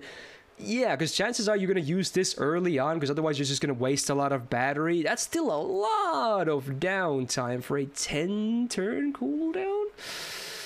Ooh, okay, okay. I actually did not know that. Ooh. Yeah, so maybe you actually want to keep the... It is annoying, because and then a lot of the times this is kind of dead then, huh? It's pretty annoying. Not good. Anyway, at least her version of Monster Strength is like one of the best in the game. Still not amazing by any means, but it's good. So it's a 40% attack up. Self, 3 turns and a 5-turn cooldown. Most of the Monster Strengths in this game are just bad. This one at least is good. So, there you go. Does buff removal resistance stop it even though 500%? Well, you just answered your own question. Unless you can get 500% resistance, no. And most of the effects that you get are up to 100%, so I don't think so, man. I don't think so. You can't really stop this from happening. That's too much to counter. It's just gonna eat the 100% you get from your allies or whatever. Even if you had 2, that's only 200%. That's never gonna work. It would always go through anyway. It's annoying. This makes me even more sad she doesn't have a triple buster deck. This Madness Enhancement A+. There's a lot of buster up. She should totally have triple buster in her deck. Or at least make her gains better, because they're not amazing. Crit damage? It's okay, I guess. I think I'm gonna sneeze again. Fuck me. There it is again. 2 already. Okay. Well, I guess this is the counter argument, because she does have the max rank, you know, territory creation, so at least those arts cards are a bit better. But I would kind of still like to see triple buster instead, because it would make her do buster chains way easier for more damage as well. Oh, didn't I? You know what? I'll address this for now. Apparently the songs died. Did you just remove everything, Jax? Oh no, I think you did. No, you didn't. Okay, I can resume this. No, I can't. Okay, now I can. Okay. Hopefully this is the next song. I don't know. Anyway, it's playing something. If you're watching this on YouTube, ignore that. Debuff res, very high on that goddess rank A, so very good. 25%. Love it. Overall, pretty good passives as well. Append is useless. Well, not useless, but unless you want to use her in every battle, this is irrelevant. Then the MP. Now there's another gimmick for the growth one, not just for consuming them, which again, because of this you kind of want to hold on to them even more. So sadly this doesn't stack, so if you just have 1 growth buff, you get the 20% buster for 1 turn before damage. So it's not like you get 20% for each. Well, that would be crazy. That would be so crazy. So it doesn't matter how many stacks of it you have, just having 1 and that's it. And then also the OC is the same thing. So another 20% buster up for 1 turn before damage. So at least the MP can still do a bit of damage. Especially when you have the 3rd skill active as well, I suppose. She's an interesting case, right? Like, she can be super tanky and hard to kill, but besides that, she doesn't, like... She's not the best damage dealer out there, is she? No.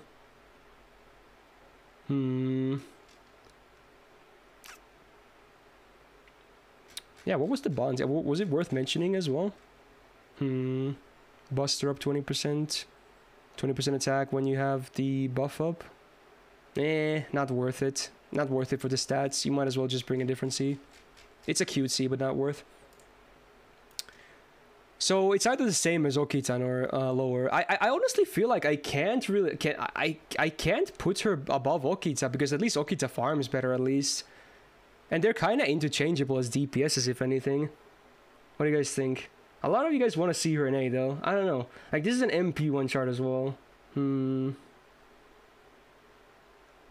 She's better for CQs? I don't know about that, honestly. Like, sure, so I'm gonna get biased comments about this, but Okita's skill set after the 2 buff just feels more fluid to me, at least. And she has a way better uptime than Kingprotea does. Her downtime is pretty sad, I'm not gonna lie. Okita still has Okita numbers for gains as well. Her MP is way more spammable. Okita doesn't have 2 skills? What do you mean? Dude, you're saying Okita doesn't have 2 skills when Kingprotea literally has a dead skill for a lot of the times? What are you on about? What do you mean? You could actually absolutely use all Okita's skills. They're all useful. This is sometimes very awkward. That's what you're saying? Oh, you're saying... Oh, I get it now. Okay, I'm sorry for the toxicity. Okay, it made it sound like you're saying she does... Okay, you're talking about KP. Okay, ignore that, ignore. I think I can put her higher, but I might be willing to put her here as well. But I can't put her higher than Okita. I just can't do it. And, you know, I'm gonna get biased comments about this. I already know it, but I stand by it from an objective standpoint as well. Yeah, that's true, Will. If you MP with her turn 1, you don't get the bonus buster buff either, because it's a growth buff, not the generator buff. So it's only after turn 1, which again, a bit awkward as well. I stand by this. If anything, I almost would even put her maybe below Okita, but maybe it's too much. I can't put her higher, at least. I just can't do it. There you go. That's it. Speaking of biased moments, hopefully people can agree with me here though, but hey, next one. We got stupid sexy Douman. Ashiya Douman, there he is. AoE quick alter ego DPS farmer support. He can be classified as all 3, honestly.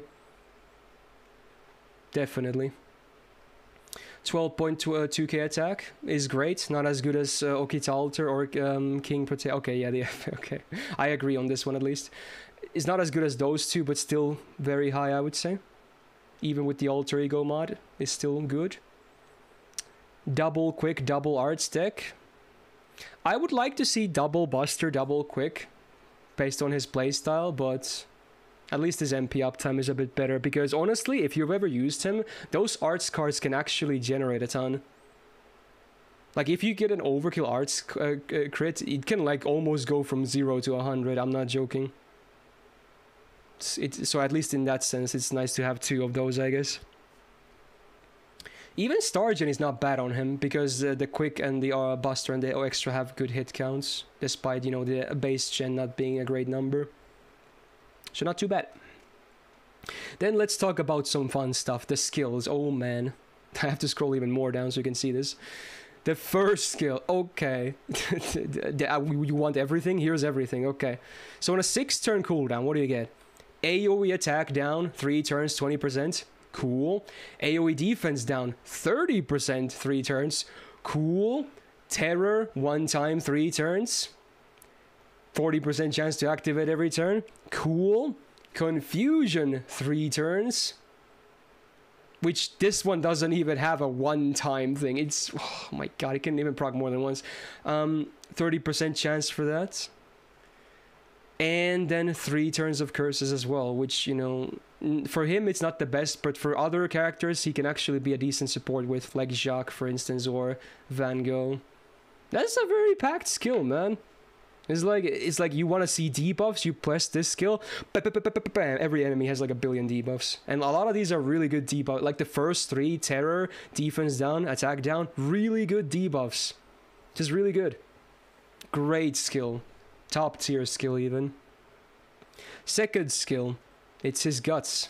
So it would be a standard guts, which is like a 1-time guts on 5 turns for 7 turn, but not only is it not a 1-time guts, it's a 2-time guts. He has 2 gutses because balance. Then it's an AoE evil crit damage and AoE chaotic crit damage for 3 turns, 50% each.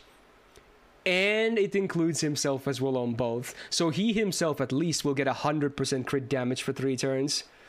And you can, and this is why he has that support value as well, because, you know, there's a lot of chaotic evil servants, and especially one that we'll see later that can definitely make use out of this as well.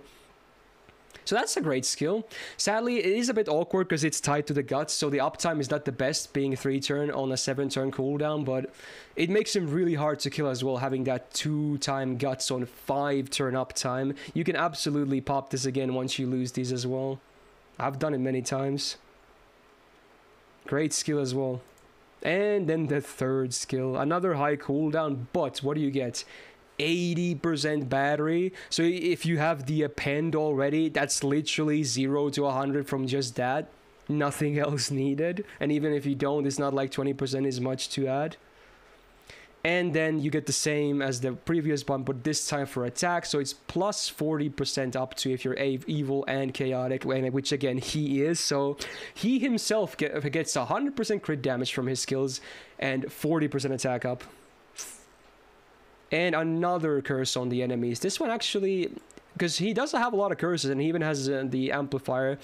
There are cases when his curses can actually still do a meaningful slap. I'm not obviously talking about crazy damage, but I'm talking like 20-30k in some crazy scenarios, which is not nothing, but, you know, I'm not saying dots are good, they're not, but, you know, it's worth noting that he can at least stack a bunch of this shit.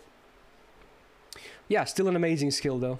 Big cooldown, but I think it's well worth it because the effects are so good. Like, is this a loaded kit or what? Like, Jesus. This man is just skill central.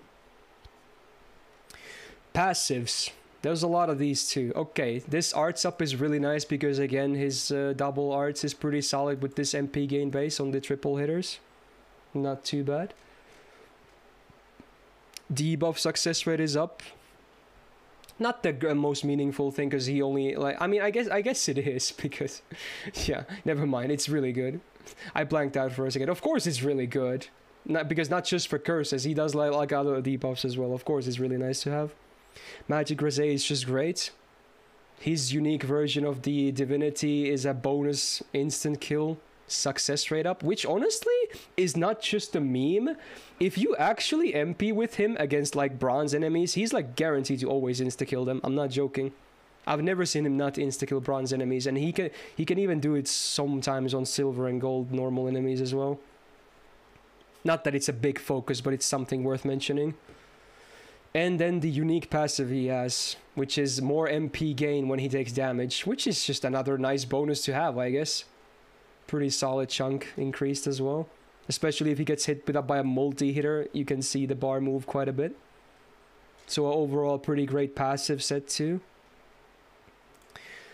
Alter ego bonus doesn't really matter too much though. And then the MP.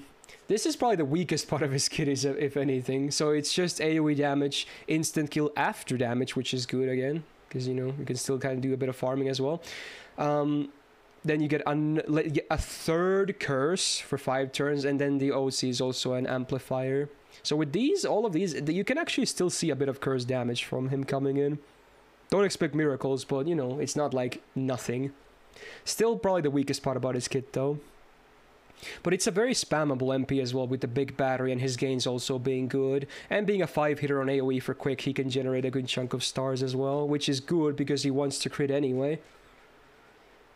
Yeah, this is a man right here. He's just really loaded. Now, I debated about this, and maybe some people will call bias, but he's not about the MP. He's like, if you run him out as a DPS, he's about crits. And he's very easy to keep alive as well. And he offers a lot of utility as well in the form of all his nice debuffs. And he's a great support as well for your teammates. Especially with Van Gogh, it's kind of ridiculous. You'll see that later. But yeah, I just think he's amazing. He's amazing. Now, obviously, people are going to be like, oh, you just say EX because your Douman is really good. Well, fair enough. But, you know, I still think he's amazing. I think he's amazing. And, you know, that's that. Right. Next one. This is a really difficult one. This one I had to think about a lot. Let's just say that. All right. The latest alter ego to be added into the game and the final one in this list. We got Bazett. There she is. She's a single target slash AoE quick DPS slash farmer. She's all of that, I guess. I suppose. 12.8k attack is super high. That's great. Love it. HP isn't the highest, which honestly can kind of be a problem. If you know how she works as a DPS, I would have loved to see maybe a bit higher HP, honestly. But oh well. Anyway, double buster, double quick, I think makes a lot of sense because, you know, her MP type, and she has crit potential too. In fact, pretty decent crit potential. So there you go. I think the deck makes a lot of sense. Can't comment too much about the gains from... I haven't used her too much yet, but from what I remember, they're actually pretty good. 6 hit quicks are no joke. Yeah, that's really good, so... yeah. Anyway, first skill. It's another one of these 30% quick and buster for 3 turns on a 6-turn cooldown, which again, that's... If we only had those first 2 lines, that's the same skill Okita has, which would be below average. But hey, she also get 30% crit damage for 3 turns. Nice bonus. And caster damage, 30% 3 turns. Now, unlike Hephaestion, here it makes sense. Because she's an alter ego, not a pretender. So you can definitely make use out of that caster bonus. So compared to Okita, I'm just sad because this is so much better. But it is what it is. It's a good skill. Definitely a great skill. Her quick gains are jack level, they're really good. Yeah, it should be pretty obvious, right? Because of a 0.8 modifier with 6 hit quicks. Yeah, they have to be good at that point. Anyway, second skill. Self-battery, 50%. Also absorb 500% and crit damage 100%. Sadly, those are only 1 turn on a 6-turn cooldown, so it's not like it's the best uptime ever. Sadly. But it's a good skill regardless, because most 50% batteries are 6-turn cooldown anyway, and they usually don't have this good other effects, so it's still definitely a good skill.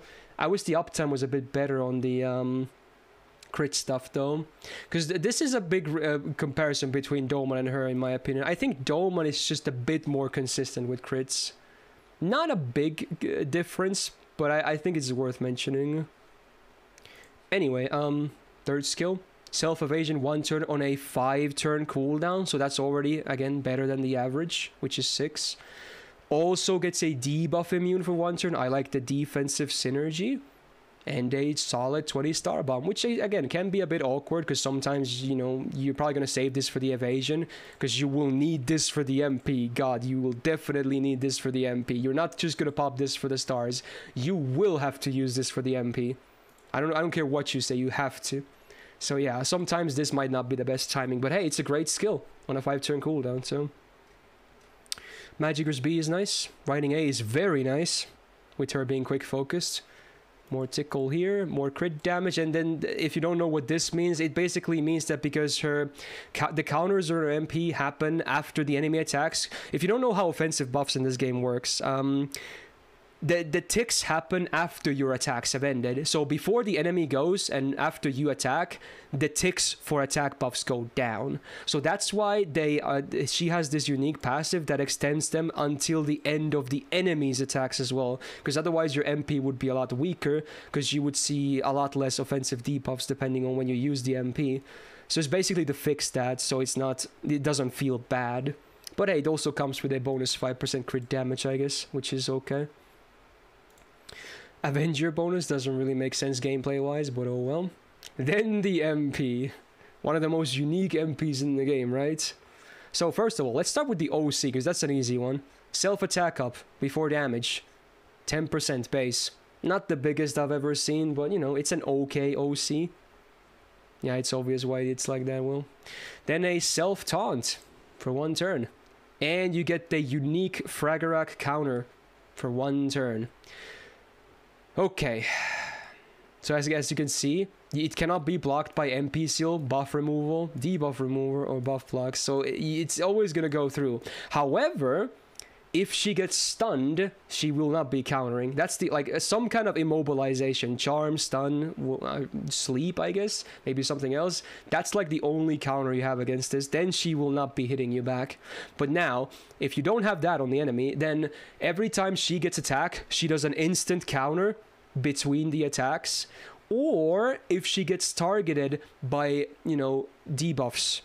And debuffs also include MP drain, because it's considered debuff, so it doesn't have to be like an actual effect. She also counters on a drain, which is interesting to know, I guess. And also, well, I guess this happened, yeah, with the counters, you do the quick res down 10% 3 turns, which is a very easy thing to stack on her, I suppose. So it just makes the MP even better. I guess that's true, yeah. If you are healed by the enemies, she counters too. Yeah, there you go. If you just get targeted by an enemy, I guess. And then you get a 10-star bomb as well, because why not? But the one thing that's worth noting, which I get a lot of people know this already, the counters cannot break bars, because you can't break an enemy during their actions or after their actions. You can only break bars during your actions. So that's why dots can't break bars either, which sometimes can be annoying. But there is the, obviously, people know that she has that speedrun potential, right? Where if you do manage to break a bar, like on the turn you activate her MP, you break a bar with her face cards, let's say with good crits, that works. And then you can prepare the second bar for a break as well. And if it's the last bar, you could kind of go 2 for 1. But it's not the easiest thing to set up. But again, it's worth noting that I guess she is potentially the best speedrun servant in the game for time attack for those people that care for that. Because she can potentially have the fastest clears of all servants in the game. Just because of that last bar, she's able to do 2 for 1, I guess. So, you know, I'm not going to really put a high amount of emphasis on that, but it's fun to mention. Yeah, I guess I didn't mention it, but yeah, this stars per turn, this 10 stars is per counter. Both the quick res down and the stars are per counter. So if you do like a standard MP with 3 counters, that's a lot of stars and quick res down. So again, nice for her crit bonus, I guess. Does it counter regen MP? It does, yes, I'm pretty sure, because it's considered it's not like Undima does a flat damage, it's considered a quick hit. And that's why also it's worth noting, I didn't mention, her MP has like a higher modifier, doesn't it? Like it's basically higher because of the way it works, so it's like math, but yeah, it's an interesting case. Now, I have to, yeah, I guess it's AoE, but you know, because it's, even though it's AoE, it's still higher than normal because she basically does it 3 times on the best case, right? So that's how kind of how the math works. But now I have to address the elephant in the room. I'm not going to talk about the farming yet, but the DPSing. She can die quite easily, huh? So survival can be an issue. Remember, she always taunts herself with the MP, and the only thing she herself has is a 1-turn evasion. And remember, her HP is a 12k base. And remember, an alter ego is mostly neutral on defense against, you know, their most common use case. So it's not uncommon that she could die from her MP. And if she dies, she also doesn't counter from a death blow either. So I think that can actually be a fairly significant problem. And for quick supports, we don't have great options for protection. Like, you could run Castoria, but that's, again, just running on low effectiveness as well. It's not, because she wants crits and quick up. And that's, like, neither what Castoria does either, so I feel like because of her card type being like this, it actually drags her down a bit. Don't get me wrong, she's very again, let's talk about the farming as well. She can do farming. She can even do like 90 plus farming as well. Like some nodes you don't even need double Taikobo, because sometimes you do need double Taikobo support if you don't know why. If it's because he has an AoE quick seal and can also boost your gates and quick up, etc. to keep her going, because you kind of sometimes need that skill seal, because if the enemy, like, let's say they heal themselves, she will not counter them in that case then, which is awkward. That would just ruin your, like, speed farming. But it is possible. And of course in some nodes you don't need double Taikobo. There have been examples of it where, you know, the enemy that just, you would get a guaranteed MP counter anyway on every enemy. But it's not the best thing out there ever, I would have to say. She's great, but I don't think she's top tier. But she's also a really hard thing to evaluate because of how unique she is. I'm honestly thinking A, which might be low, but I don't know, honestly. I just feel like I don't like the lack of survival. Because you need to protect her. Like, it's sometimes can be very hard to protect her, honestly. I'm probably gonna get blasted for this, if anything.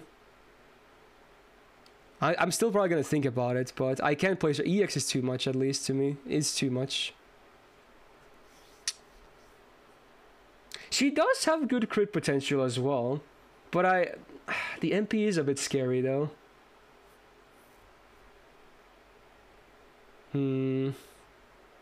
Maybe just because at least she crits really well. I can probably do this.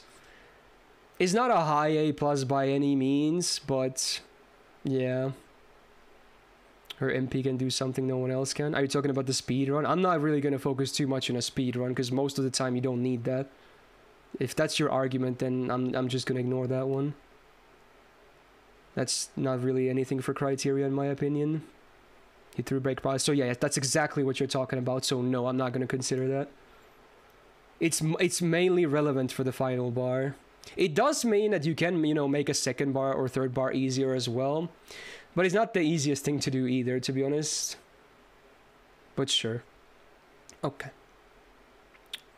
There you go.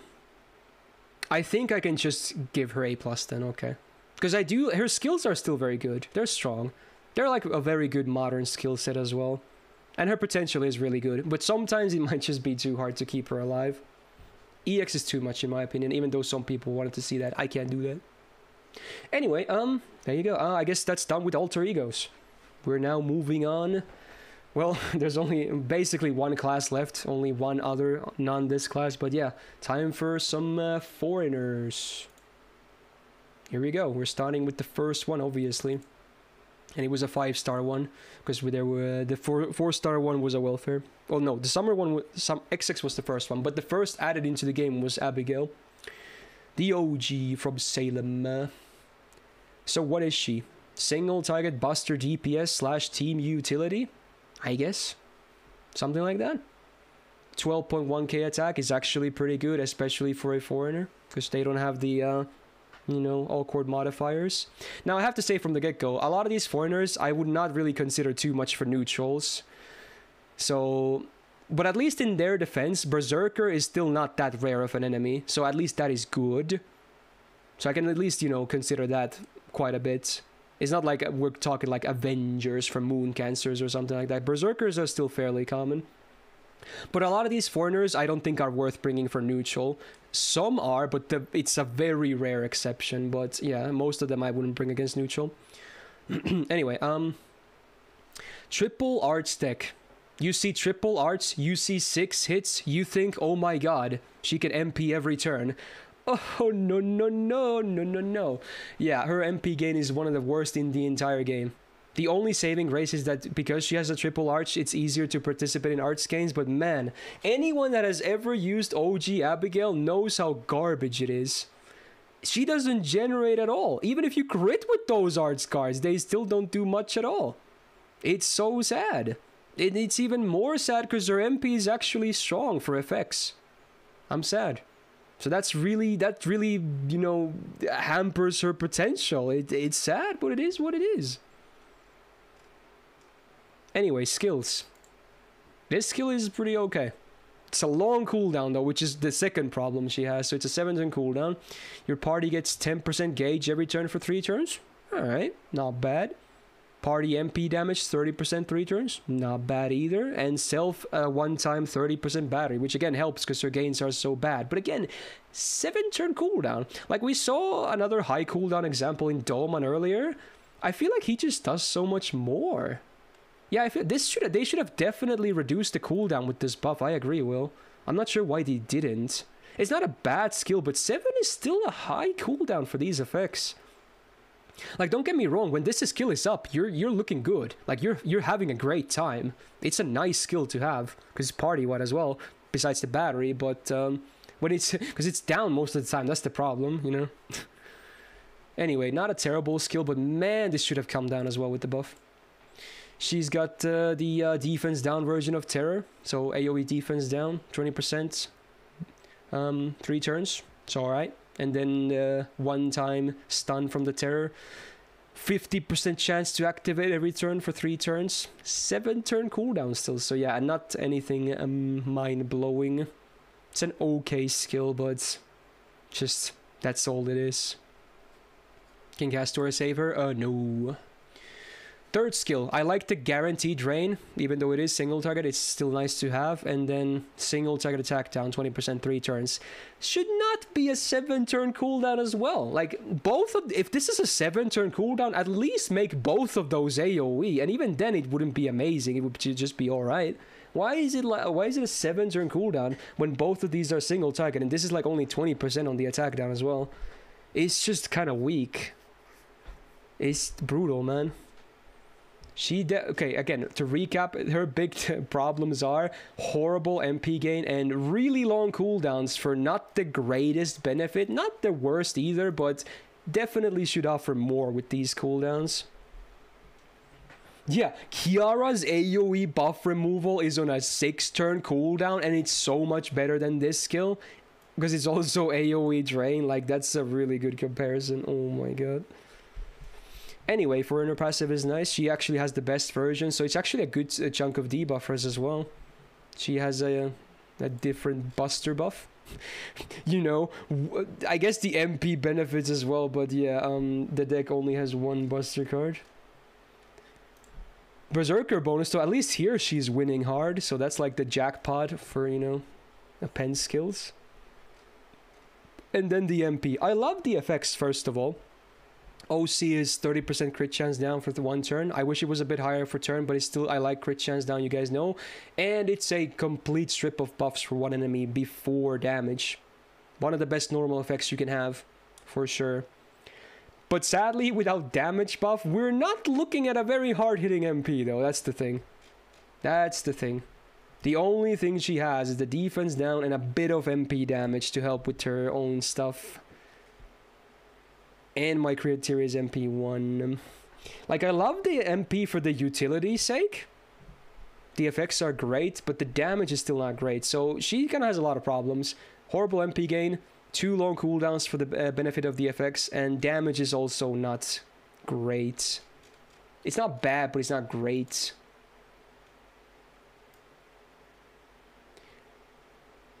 One of the Bs for sure. But here's the thing, because I know one of the other ones is going to happen later. I don't know, because I do think she's better than the other version. Maybe she's still B, though.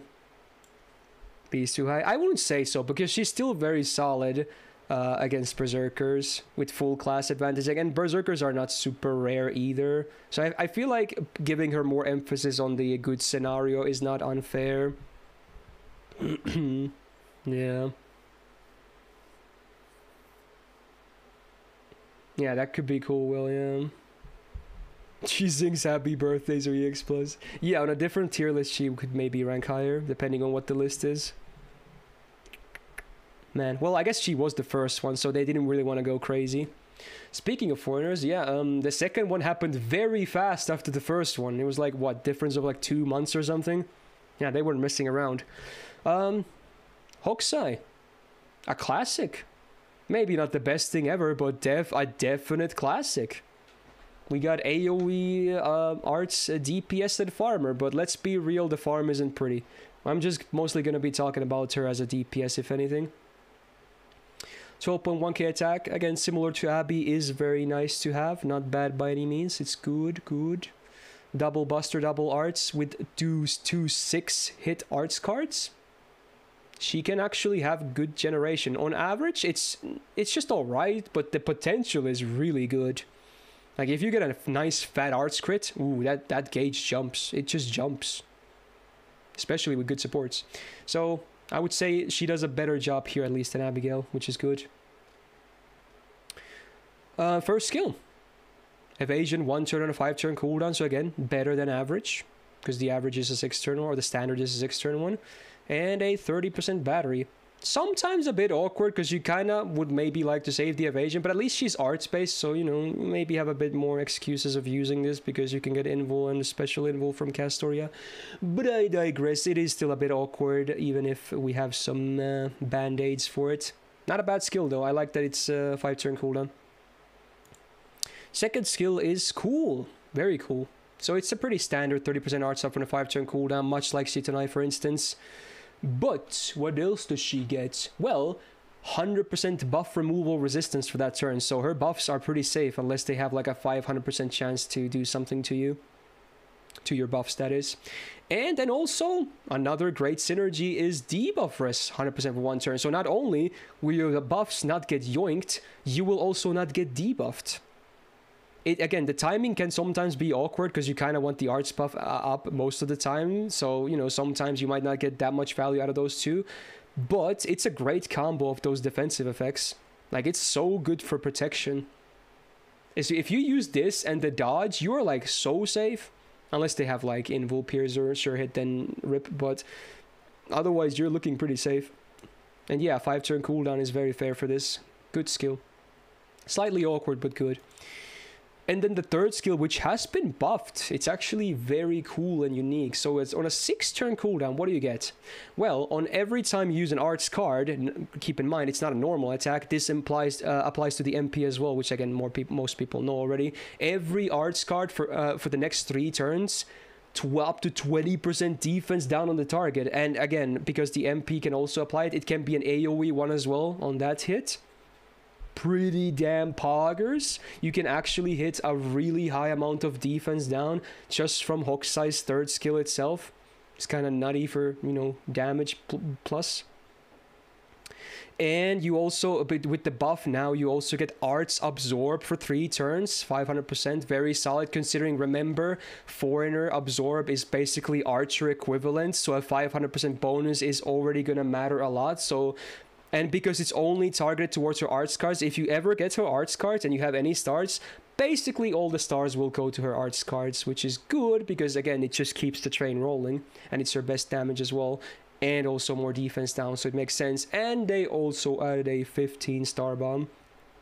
So this skill was already pretty good before the buff, despite only being up half the times. Now it's actually really good. This is really good for challenge quests for sure. Just makes her go so much faster. Very nice. Very nice. She also has the EX version of the Foreigner passive, so a nice chunk of debuff rest is cool to have. Debuff success rate is good because of those defense downs, right? Sadly, this rank is not super high for the arts bonus, but, you know, it's something still. She might as well not have it, but, you know, it's something. Is defense down after damage or before? It is after damage for both face cards and the MP, but, you know, I don't think it's that big of a deal because it's so stackable. And a bit of tickle from the divinity. Hey, she all much like Abby, she gets the best case, so, you know, there's that berserker damage bonus on that append, so very nice. The MP itself is a bit basic though. There's no normal effects, sadly, but the OC is not terrible because it's a damage mod against man attribute. Now, man attribute is actually not super rare. A lot of servants have that attribute, so not bad. I wish it had another normal effect though. The damage isn't the best, honestly, but it's also good for, you know, because it's pretty spammable and it can also spread the defense down, so there you go. Again, for farming, let's see here. It's not pretty. It's not pretty. She can still run double Castoria, which is great, but look at the numbers here. Even with Super Black Grail, it's like this is... I'm not sure. I think this was against Berserkers, wasn't it? So you would only do that against Berserkers. But here's the thing, right? Because it's awkward, right? Because we're talking Berserker farming. So at that point, in my opinion, despite Foreigners obviously being the best anti-Berserker class, but if you're talking farming, why would you not just bring another class, right? Because the defense advantage for farming is kind of irrelevant, right? So I'd probably just bring a, you know, another class instead. And for neutral, I've used her. I have a 2k foe MP2 Hokusai on JP. I can tell you the damage is not that good for neutral farming. But hey, at least for challenge quests, that's where she shines. And I would even go as far to say that you can bring her against mostly neutral as well, but you would definitely have to fight AoE enemies, like multiple enemies. You would not bring her against single target. For single target Zerk is still fine, but for single target neutral you wouldn't do that. But for neutral many enemies, she's still alright with Castoria setups, because she goes pretty fast. Like, she's just, you know, just does a lot of work. There you go. This is a hard one. It's one of the A's. Definitely not EX, but she's one of the A's. It's a hard one, honestly. I feel like she might be a flat A, honestly. She has not aged super well, but she's definitely still relevant, in my opinion. And I say this as someone who has a pretty good Hokusai on JP as well, and I use her a lot. Like, she's good and works, but I don't think she's amazing. Like, if they ever give her, like, an MP buff, I think she's gonna be so damn good. Like, so good. But as is, I feel like A is pretty fair, if anything. And again, some people might disagree with that, which, you know, it is what it is. I think I'm gonna leave her an A, as much as it, you know, kind of pains me too. That's what my heart is telling me to do. She's the best foreigner. Train? Are you fucking kidding me? Okay, I guess you stopped playing after she released. Okay, because that, yeah, if you, back when she released, that's true, dude. You're an, okay, I'm not even gonna get into that argument, bro. Bro, you're either an NA player or you stopped playing after Hokusai was released. Okay, I'm just gonna leave it at that. Okay. In fact, the next foreigner is also better, and she's also an NA, so, you know, I guess you truly stopped playing after she released. Anyway, Young Guifei, here we go. Another cool foreigner. Single target arts this time. Very nice. 12.3k attack. Very high. Love it. Double arts, double quick deck. I think makes sense. It's better to have double quick than double buster, because she doesn't really have a lot of crit potential, and I would rather she have more cards that, you know, make her MP more attainable. So I like the deck. And gains are actually pretty good, especially when her skills are active. She has a lot of stuff in her skills that help her MP just, you know, keep going and going. So with all of the package considered, I would say they're very good, yeah. Now, let's talk about the skills, because she has a pretty good set, I would say. First of all, first skill, 1 turn invul, 6 turn cooldown, so it's the standard, but what else do we get? 10% MP gauge every turn for 3 turns for self? Okay. 25 stars? Okay. And a taunt to go with that invul, and now with the buff, it's not only against males anymore, but against everyone. Okay. Now that is a really good skill. Great skill.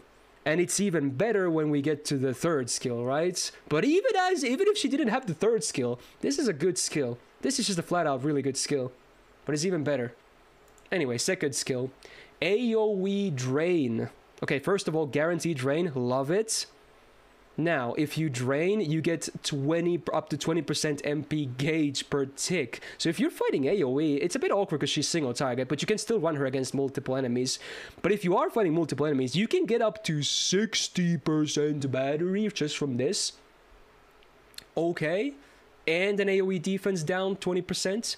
It is a hefty 7-turn cooldown, but at least it has the drain, the great potential battery, and an okay defense down, so it's not as bad as Abby, I would say. I wish it was like 6-turn, but maybe that's too strong, I don't know. It's a good skill still, I would say. Here you go.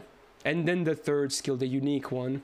So she gets the unique Living Flame buff for 3 attacks or 3 turns, which, you know, chances are they will all get used in 1 turn with the taunt. So every time you get attacked, the enemy gets a 10% defense down for 3 turns. So it's, again, I guess she can dish out some defense downs as well. Not as well as Hokusai or not as high as Hokusai, but she has this mechanic too in a way. But more importantly, she puts burns on the target. Now you're saying like, dots, they suck. Yes, they suck. But, you know, it's important for her damage because of the MP, I suppose. And you also get 3-turn defense up for 20% on a 6-turn cooldown. So it really makes sense when you're considering her playstyle. So overall, her kit is actually pretty damn good. Makes sense. The one annoying thing is there's not a whole lot of damage in it. Like, besides the defense down stuff, there's not the most damage in it, but at least it makes sense. Same foreigner passive, good. And a bit of tickle. At least her passives are kind of boring compared to the other ones. Ruler bonus, whatever. And then the MP. I didn't know the burn damage she applies from the MP actually scales with MP level. That's funny. I did not know it was a scaling effect. That's kind of cool. Not that it matters, but that's kind of cool. And then the modifier, of course. Extra damage against burned enemies. Base 150%. So yeah, the MP itself is actually still not amazing, but at least it's an easy niche to apply. Although, having said all that, she's still not like an insanely high-hitting servant, even if the burns are kind of easy to upkeep. But the thing is, she still loops her MP well, right? She can spam it very often because of these two skills helping a lot, and her base gains also being pretty good, and supports as well. And you would probably run burn CCs with her as well to have, because this does burns, the third skill does burns, and your CCs do burns. So it's an easy way to uptime that. She's not EX, but she's an easy A+ in my opinion. If they ever like give her an MP buff, easy EX, easy. But as is, I'm saying A+. Still a very solid DPS. And there could be an argument to be made. You could kind of bring her against neutrals sometimes as well, honestly. Maybe not the best option, but it's possible. So, there you go. A pretty damn solid arts DPS after the buff. Ooh, the next one. One of the ones that I almost have no experience on, so I had to do some research yesterday. I have to say, I'm slightly disappointed though, sadly. Not that I like him a lot anyway, but anyway. We're talking about Voyager here. He's actually gonna arrive on NA pretty soon, huh? Yeah, pretty soon. So we have an AoE quick foreigner DPS farmer support, but I have to say immediately, he's not great in any of those. He can do a lot of stuff, but he's not like really good in any of those roles. He's kind of like a jack of all trades, which is not necessarily a bad thing, but yeah, is that what you want a lot of the times? Maybe not. Anyway, 10.4k attack. Now that's a massive downgrade compared to the other SSR foreigners we just saw. A huge difference, which again contributes to the fact that a lot of people know he sadly doesn't do a lot of damage. That this attack definitely doesn't help. Now, double arts, double quick deck, I think is pretty sensible. Although he does have a bit of crit damage in his kit, so maybe double buster, double quick would have been cooler. But, you know, at least it's easier to uptime his MP, I suppose. Yeah, there is that fun combo with double Miyu, I suppose. Gains I can't comment too much about on, because I barely used him at all, so... On paper, at least Star Generation is maybe okay. This doesn't look too bad, though, honestly. Doesn't look too bad. Anyway, first skill. Another 50% self-batter and 6-turn cooldown, so again, it's pretty standard. But also, 3-turn debuff immune. Alright, flexibility, and a 10-star bomb. Not the best battery I've ever seen, but, you know, not the worst either. I would say above average. It's alright. Second skill, self-evasion, evasion 1 turn, but this is on a 6-turn cooldown, so again, it's the average. What else does he get?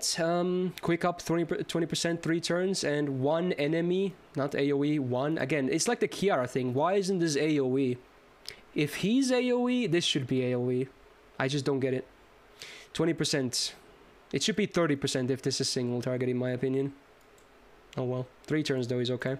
It's an okay skill. A bit awkward to use because again, it's offense is tied to the 1-turn defense, so it's awkward. But it's better than, you know, a lot of the other dodges in the game, I guess. Third skill. Now here's where a bit of the supporting comes in, I guess, because it's a targeted skill. What does the target get? 600% absorb for 1 turn, not 3. 1 party crit damage, 30%. It's alright. And then party crit resistance, 20% for 3 turns. All of this on a 6-turn cooldown. This should have definitely been 5. Or make the absorb 3 turns. I just don't get why the absorb is 1 turn here. It's not that impressive. Don't get me wrong, I love crit resistance, for instance. It's a great defensive buff, but... yeah, at 6-turn cooldown, I don't think this is like amazing or anything like that. Like, people want to make the case of him like, oh, you can use him as a support, but I mean, of course, we haven't even seen the MP yet, which also helps, but I don't know too much about that. Like, if you really don't have a lot of options, I guess you could do him as a support, but I don't know. I feel like you would have maybe better options. I'd probably bring Hans over him as a support too. Anyway, Foreigner passive is nice, of course. His unique passive, I guess he has two of them. One is crit damage and arts up, by a pretty solid chunk, at least on the arts up. Not too bad. And a bit of buff removal resistance. So if you're really lucky, I guess sometimes you can save your buffs, but don't count on this to save your ass. Don't, because it's not. Lancer bonus doesn't really matter at all. Unless you're running him as a support, which again, I don't think is the best choice either. The MP is actually pretty good though, at least on paper, if his damage was better. OC, 20% crit or not crit damage, MP damage before damage for one turn is actually pretty okay. Bonus modifier, 150% against Sky attribute. It's one of the rarest attributes in the game, sadly. Not the rarest, that being Star, right? Wait, isn't it the same? Or am I going crazy? I have to remind myself again. It's the same, isn't it? No, it's not. It's not. Okay, it's not. Okay. So it's not as rare as Star, but it's still like the second rarest from what I remember. So, yeah, okay. Yeah, I guess Sky is sometimes called Heaven. That's what I was thinking. I'm not Star. Star is different. Anyway, this is good though. Party 20% battery, including himself. So that's already a good amount of refund. Great. And then if your allies are living human, which I believe he's not, right? Is he? Yeah, sadly he's not. And it's not like there's a lot of servants that have this trait. I mean, there's a decent chunk, but a lot of them you might not combo with him. Where is it? In the wrong category? No. There you go. So these are the servants that can get the bonus 10% battery. So it's basically pseudo servants, right? Mostly. Basically all these familiar faces we know that, you know, host another spirit inside them, kind of. So yeah. Yeah, he obviously doesn't have the trait because he's a satellite. Like, the MP itself is pretty good on paper, but the problem is, it just doesn't do a lot of damage, does it? So it's like a supporting, damaging MP. I would have preferred if they just flat out made it a support MP instead. Like, change the damage to something cool instead. Does he loop? He does. In fact, I can show you here. With double Scotty and 20. You do need the good old Super Scope 2004 combo, but look at these numbers. Oh my god. Oh my god. That is, I feel bad. Oh no, dude. It's rough, man. It's rough. You would need to plug suit more damage, and even then, I feel like it's not great. Oof. So here's the recap. He's not an amazing farmer. He can do it, but he's low on damage, which also, you know, makes him not as a great DPS either. And as a support, he's okay, but would you bring him only as a support? I wouldn't. I would bring someone else. Like, he's a jack of all trades that is mostly not needed, in my opinion. You can bring him, and he can probably help you out, especially as in CQs, but he's not high on, like, you know, prio list, in my opinion. I kind of want to say B+, though. Because he does do a lot of stuff. He just doesn't do any of the stuff well. That's the thing. He doesn't do anything amazingly, but he does do a lot of stuff. I might just place him in B+ because of that. Like, you could do worse, but yeah. I don't think he's an A, though, at least. A would be too high, in my opinion. Yeah. Because I feel like he should be above Abigail, probably. Abigail is maybe a slightly better DPS, but it's not like she's a great DPS either, to be honest. Yeah. Alright, there you go. Does a lot, but doesn't do anything amazingly well. Yeah, he shares the banner with Koyo Kijo. She's the 4-star in the event. Alright, not too many to go. Oh man, okay, doesn't get a whole lot better, does it? In fact, it's probably even worse. So we get the second version of Abigail. Oh my god, I have to censor this. Fucking hell, dude. Okay, this is probably the best I can do. Okay, Jesus. Why is that the first ascension, dude? Jesus Christ. Anyway, what are we looking at? AoE Buster. Can I even call her a DPS? Because her damage, if you thought Voyager has bad damage, boy, she's even worse. What the fuck? Have you guys seen that famous meme where that MP5 Abigail literally couldn't kill Hans with her own buffs? She literally, one of them was left alive. MP5. What the fuck? That's sad as hell. Yeah, I agree, Fog. Debuffer is the word I would use, if anything. She's utility and debuffing. That's what she is, kind of. Oh my god, is that a plushie in the chat? That's rare. I didn't know you watched these. Have you ever watched any of these live? I wonder. Anyway, attack. It's above average for an SSR, but it's considering, you know, it's her. I wish it was a bit higher because she could use all the bonus she could get. Guess. I think I assume you mostly watch the videos on YouTube, if anything, but I have no idea. I've never seen you comment live on these, at least. We should do one of these together sometime, so I have to talk less. Maybe next year or something. Mix it up a little. Anyway, double buster, double quick deck. Kind of random, honestly. I don't know why she has a double quick. I don't really see the point. If anything, double arts probably would have made more sense. It's kind of weird. Double buster is okay, because at least she can do a brave chain with that, but yeah. At least her gains are better than OG Foreigner, but, you know, they're not amazing either, are they? I mean, they're considerably better at least, which, you know, is a given. Now the skills. You ready for some debuffs, I guess? First of all, single target sleep for 2 turns. Okay, and it does come with a buff removal though, which I like. A single target buff removal, that's good. I like that. And then, as long as the enemy is asleep, their defense down is up to 50% for 1 attack. Because obviously when you attack them, you're going to wake them up anyway. So for 1 attack, it's a minus 50% defense down. On a 6-turn cooldown, I guess mostly because of the buff removal. Or the delay you can maybe do with sleep if you have more than 1 target. It's just like, why isn't this AoE? Why isn't this AoE? I don't get it. It's so counterintuitive. You can have 1 okay hit and then the sleep is gone. It's useless. What the fuck? You could, again, if there's multiple enemies sleep, someone to delay, because it's a 2-turn sleep, and just ignore them and use it like that, but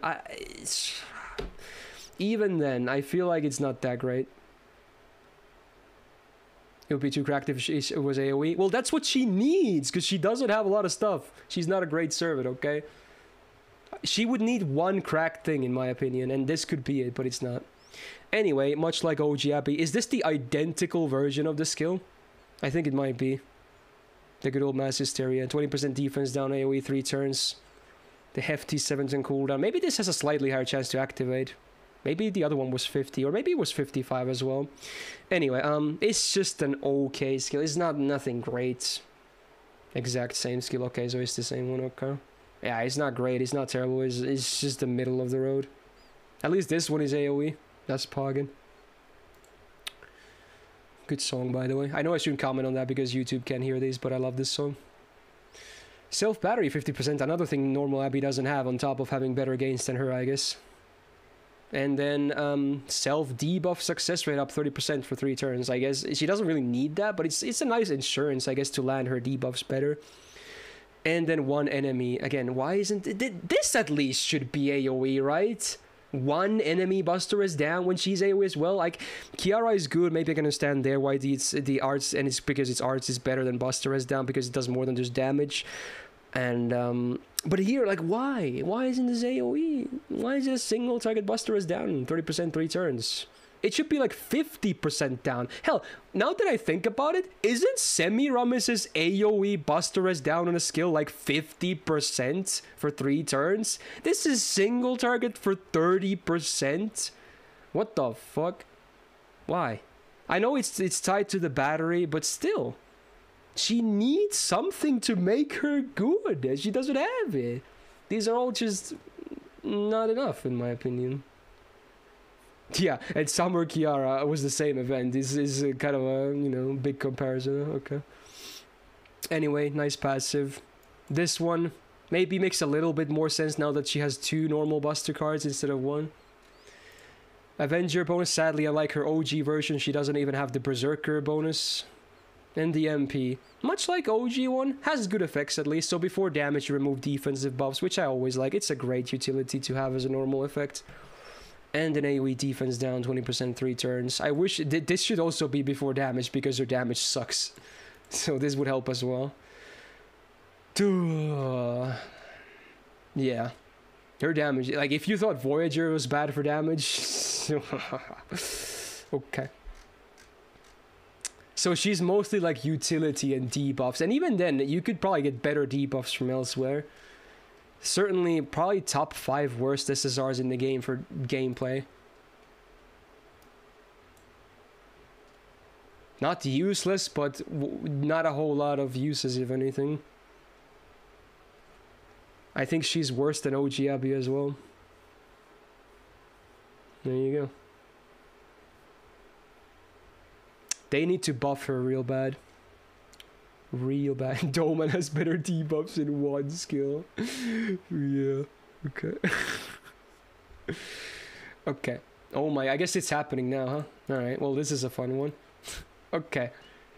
Well, a lot of people know about Van Gogh, right? Yeah. Yeah, okay. So, what are we looking at? Single target buff DPS, but also a soloer and also a support. Kinda does all of those pretty fucking well. Excuse my swearing. Now, attack is only 11.2k. Not the highest. It's just above or below average for an SSR. Don't let that fool you though. It's okay. It's fine looking at the skill set and everything else later. Now, obviously, she's crit based, full on crit based for her main DPS, so it's great that she's a foreigner because they have the equivalent of an archer's absorb, which is great. Not to mention, she has a triple quick deck. Her MP is art still, but the deck is full on triple quick with 4-hitter quicks, and because of the skills helping, she can actually generate a lot of stars as well. So it's kind of easy to crit with her as well, which means amazing gains as well. Like her MP is easy to keep going, and you really want that because the MP is stupid. It's just flat out stupid. So yeah, besides the attack not being amazing, everything else works. And you might be saying like, triple quick on an arts buff MP? That has to suck, right? But it's kind of, this is the one weird scenario where triple quick literally is the best case scenario with the way she works, right?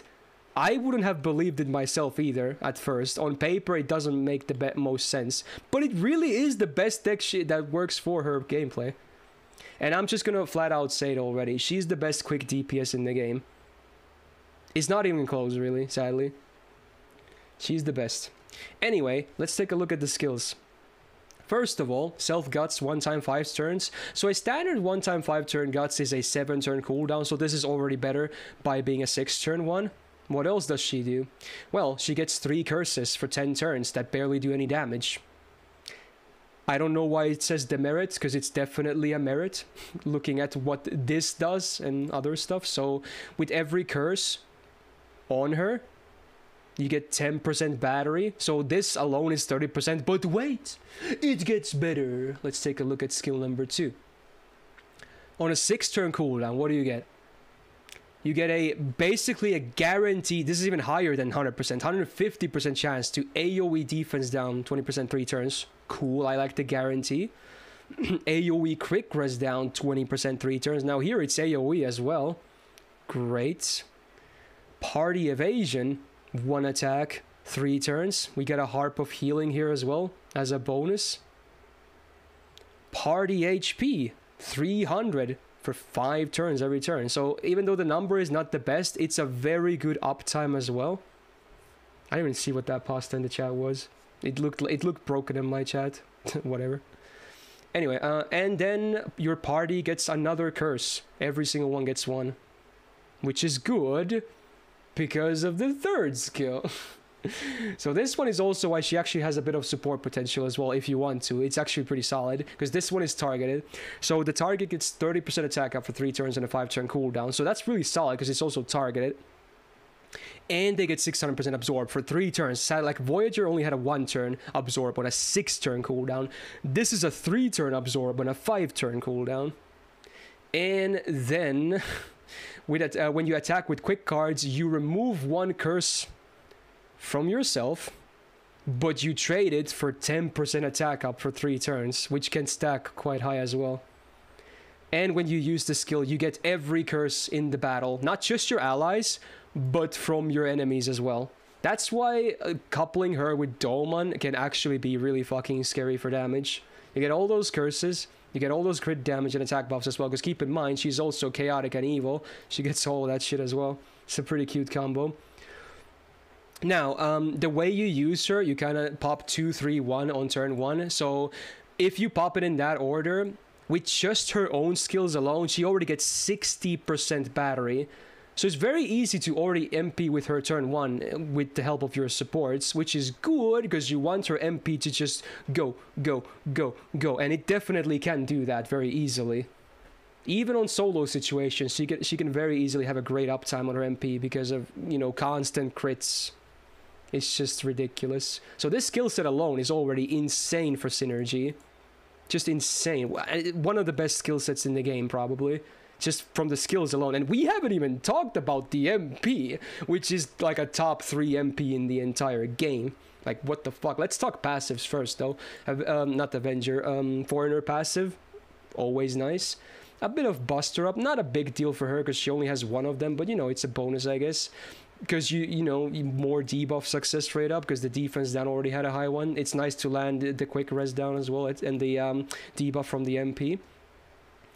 A bit of tickle, and then this is sometimes this is actually very important, especially in solo. She cannot die to curses, basically. So no matter what the curse is, no matter who applies it, even, you know, a certain Chungus, you cannot die to curses. So this is actually very important sometimes. Not always needed, of course, but so it's a great passive to have. Even though the curses she does will definitely never kill her anyway, because they're only 100 damage every turn. But sometimes you can get bigger curses as well, but this prevents you from dying to those. So yeah, it's very nice to have. Caster bonus, honestly, is okay, because remember earlier when I said most of foreigners I would not bring against neutral scenarios? You can absolutely bring Van Gogh against neutral. So no matter who this was gonna be, as long as it wasn't like alter ego, this was always gonna be at least somewhat useful. Obviously Berserker would have been like the craziest thing ever, but this is still okay, I guess. Now the MP, oh my god, it's disgusting. Okay, first of all, let's the OC first. Party attack up 30% 3 turns on base OC. That's really good. Oh my god. Okay, and then let's talk normal effects. So it's a terror on all enemies on an MP. A terror on an MP on a spammable MP means you're gonna be seeing a lot of AoE stuns proccing. Chance activation chance is 60%, which is also high for a terror. Party crit damage 50% on MP1, but 100% crit damage for basically every foreigner in the game and Okita Assassin for 3 turns, including herself. So again, you get 150% MP damage for 3 turns. What? On MP1, and it's a very spammable MP. That's just the MP. And you also get more stars, 10 stars per turn for 3 turns, which again you can also stack because the MP is so spammable. What the fuck? And again, I was just about to get to the point that if you run double Van Gogh, it's even more stupid. It is borderlines. This is a top 3 MP in the game, probably. The only case where she's not like completely broken, especially in solo, is if the enemy is like debuff immune. It hampers her potential a little bit, especially for solos, because you kind of need those stuns to come in consistently. But wow, like, it's just stupid. She's like oh my god, she's one of the best DPS in the entire game for sure, and you can absolutely run her neutral as well. Stars per turn, party crit damage. Yeah, if you use her as a support, this is actually a really good Bonsi, I think. Yeah, this is very usable. But I feel like mostly you want to run her as a DPS, but hey. There you go. We finally have someone who can respond to fucking Melusen's bullshit. Definitely there. Definitely there. She's ridiculous by every sense of the word. Just stupid. When is she dropping it on an A? It's around November this year, I believe. Just absolutely ridiculous. She's way overtuned. I don't know who thought about all that stuff in her kid. Like, let's recap. Amazing solo, unless the boss is debuff immune, which is pretty rare to begin with. Amazing solo. Amazing DPS. Even really good on neutral, because she's just a monster that destroys with crits. And her MP is super loopable. And a very solid support, too. Like, like, here's the crazy thing. Her existence already boosts the Foreigner class because of that MP. Just her existing makes Foreigner as a class as well. Like, how ridiculous is that? Oh my god. Do you think she was an action like the crit buff wasn't meant to apply to her? I don't think she... Maybe the numbers were a bit overtuned, but I don't know. Nah, it's just stupid. Like, even MP1 is just broken. You don't even need MP levels on her. Because the big crit bonus is a normal effect. It doesn't scale. Like, sure, you can get up to a 50% more crit damage, but, like, it's already 150. It's not a big difference if you go to 200. Like, even MP1 is already so broken. It's just ridiculous. 100% on just it's a bonus normal effect. What the fuck? Like, this is the most loaded normal effects I've ever seen on any MP. Every single thing is amazing. Like, when 10 stars per turn for 3 turns on a normal effect is considered the worst of her effects on normal effect, you know it's broken. Like, if I had to rank these 3 effects, it would be this worst, this second, and then this. This is stupid. Anyway, yeah, there you go, Van Gogh. In case someone wasn't aware of how stupid she is. There you go. Best quick DPS in the game, and also on general one of the best DPSs in the game. Okay, so she's better than Orion. She's way easier to use than Orion, I'll tell you that much. I would pick Orion for Sabers for sure over her, but she's so much easier to use than Orion at least. Her uptime is so much better, so there's that. Alright, time for one of my favorites, and sadly, yet again, as has been the theme in these lists, not an amazing servant, sadly, but I still like her a lot. In fact, oh my god, one of the hottest things ever. I have to do that. Anyway, I guess even the FA is good. Okay, we got Jacques. I'm not even gonna, read the name of the, foreign god, old god in her. What do you want to call it? Because TOS. But yeah, what are we looking at? AoE, quick DPS, and a farmer. But much like Voyager, sadly pretty bad for farming. I'm not gonna lie. Not good. Because her damage is also pretty on the weak side. But hey, at least her utility is really great, which you'll see in a second here. Now, 10.8 AK attack, sadly again on the low side. So it's again reflected on that Voyager thing, if anything. Double Buster, double Quick deck, I think is pretty sensible. Makes sense to me.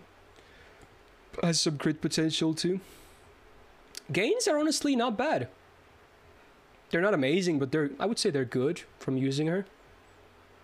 So, not too bad for up here. I wish the attack was higher though, like Voyager.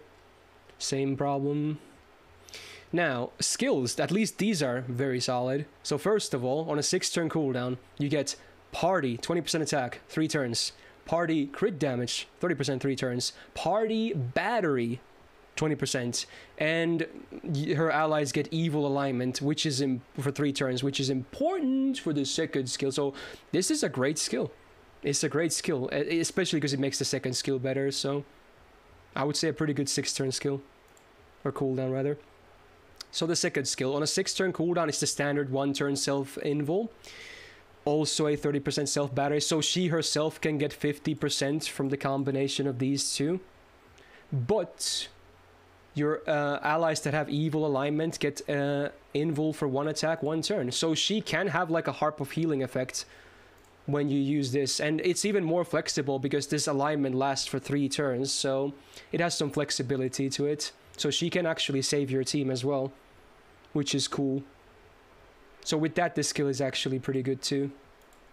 Then the third skill on a 5-turn cooldown, what do you get? It's 10 stars per turn for 3 turns, every turn. Self quick up 20% 3 turns. I wish it was like 30%, oh well. And then a pretty cool damage mod, 50% damage against cursed enemies for 3 turns on a good uptime. On a 5-turn cooldown, it's a good skill. Another great skill. Yeah, true. It's worth noting that this is good with Van Gogh as well, because again, she wants curses as well, and Van Gogh has an AoE, you know, evasion, and she has AoE invul, and you can stack those, because Van Gogh is also evil. You don't even need this. It's kind of cool combo, and obviously Van Gogh makes her better as well with her buffs. 400 passive, nice. 10% arts, not the biggest deal with 1 arts card, but you know, it's nice to have. Saber bonus, miss me, and then the MP.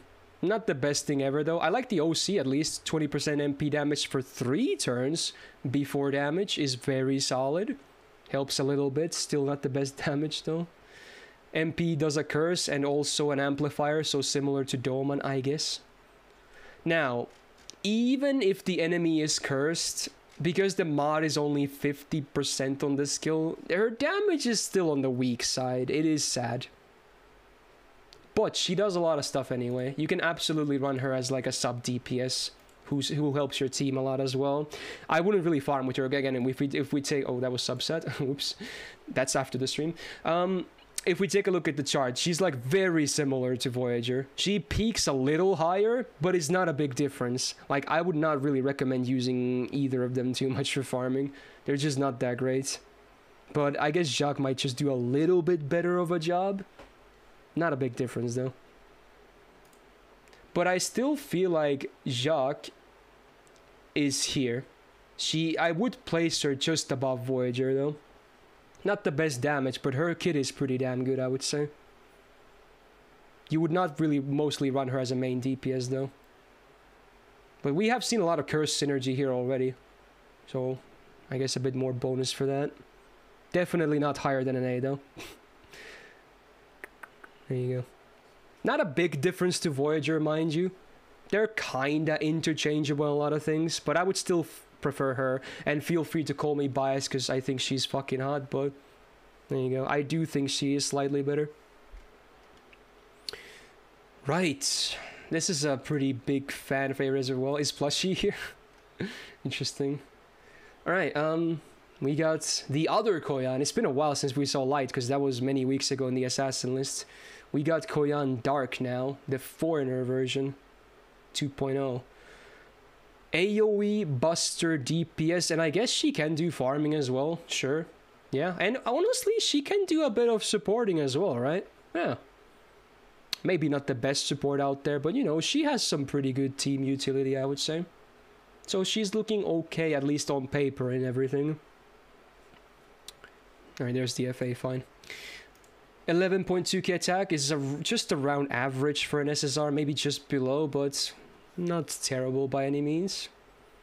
Double Buster, double Arch Tech, I think makes a lot of sense with the AoE Buster MP as well. Her gains are also not bad either, right? If anything, Plushie can answer that because he's like the one who has the most experience using her. Yeah, not too bad, I would say, at least on this side.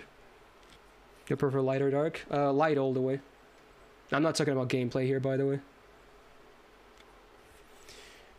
Anyway, the first skill I really actually like. This is great. So, first of all, Party Buster up 30% 3 turns. And she's the only other servant besides Castoria that has a 30% AoE battery on one skill. Really good. Really good. And then she reduces the absorb of, you know, basically everyone that's not like a, you know, animal or demon beast servant by 1 turn. Which is most servants. There is actually a fair amount of servants that, you know, are considered this, that don't get the reduction, but most servants would get the reduction here. Like most that don't have like animal characteristics, which is most servants. All of that on a 6-turn cooldown I think is very fair, because at least both of these effects are very solid. This might not always be the best thing ever, but it at least helps herself, I suppose, get a bit more stars, because she is still a DPS. After all. Yeah, I know, okay. second skill is a pretty cool one too. So it's a targeted one. The ally of the target gets not one, but 2 stages of OC buff. And in this day and age, OC buffs are pretty good. For many servants, they're actually very strong. And this one is pretty flexible because it's not like a one-time 1 turn. It's a one-time 3 turns. So it's not like you have to immediately cash in on this as well. So that effect already is poggin. Now, she gets an unactivated attack buff for 3 turns, which means that when you attack with Buster cards, you get 5 stars. Not bad. Not the best I've ever seen, but, you know, it's nice. And because it's saying Buster cards and not Buster normal attacks, it's not just the 2 that she has here, but it also counts the MP. Worth noting, I guess. So the MP also gives you 5 stars when this is active. And now here we got the animal characteristic support thingy. So all your allied servants that have that trait get 30% attack up, including herself, and 30% defense up. So if you do run a full party of this skill is amazing. Even on a 7-turn cooldown, it's really good. And at least if you don't run these trait servants with her, she at least still gets these buffs, and they're pretty solid. The downtime is a bit annoying, but I can kind of understand it with the flexibility of the targeted OC as well. So I still want to say it's a great skill, even if the downtime is not the prettiest. Oh yeah, I guess this is targeted too. Yeah, these 2 are AoE, but both the first and the second one are targeted. So if you have a really cool Buster support, like, yeah, I like Jordanian said Ibuki, who's very red in her cards, and also, you know, gets advantage of her other supporting as well, yeah. That's a cute interaction, I guess. That's just one example. And then the third skill, it has a lot of stuff, but yeah, let's see. Okay, so on a 6-turn cooldown, what do you get? You ignore invul for 3 turns, which is, you know, nice utility to have. You get 50% crit damage for her for 3 turns. Not too bad. And another on attack activate buffs, which literally does a lot of stuff. It puts a poison, a curse, a burn on an enemy, and the respective amplifiers as well. And they all scale with the levels as well. Which is interesting, because this happens on every attack she does. So honestly, much like Douman, the curses are not a complete meme with her, right? Obviously, they're still not gonna be, like, amazing. Oh yeah, the amplifier is not on attack. It's placed on usage, right? Yeah, my bad. I mean, it would be actually insane if it was on attack. The amplifier is placed on when you use the skill. Yeah, true. My bad. Only the dots are on... But still, it can actually accumulate to decent damage on the dots, right? Not crazy, but it's a bonus. Sadly, they won't break bars, which sometimes can be annoying, but... I would say this is also a pretty decent skill on a 6-turn cooldown. So overall, I think her kit, skill-wise at least, is pretty poggin. Her support capability is a bit limited because of the required traits and whatnot, but, you know, at least everything still works for herself too, which is cool. Do you like the Foreigner passive? Then she has 2 other unique passives. So she does bonus damage against Wild Beast. That's not very important because basically, like, is there like a single boss that's Wild Beast besides maybe like a boar challenge quest? I can't really think of much because, again, this is not the Beast class. These are like boars and... chimeras and so it's mostly pretty irrelevant. It's a nice 20% permanent damage mod though, but in a lot of cases this, I guess in farm it could be okay.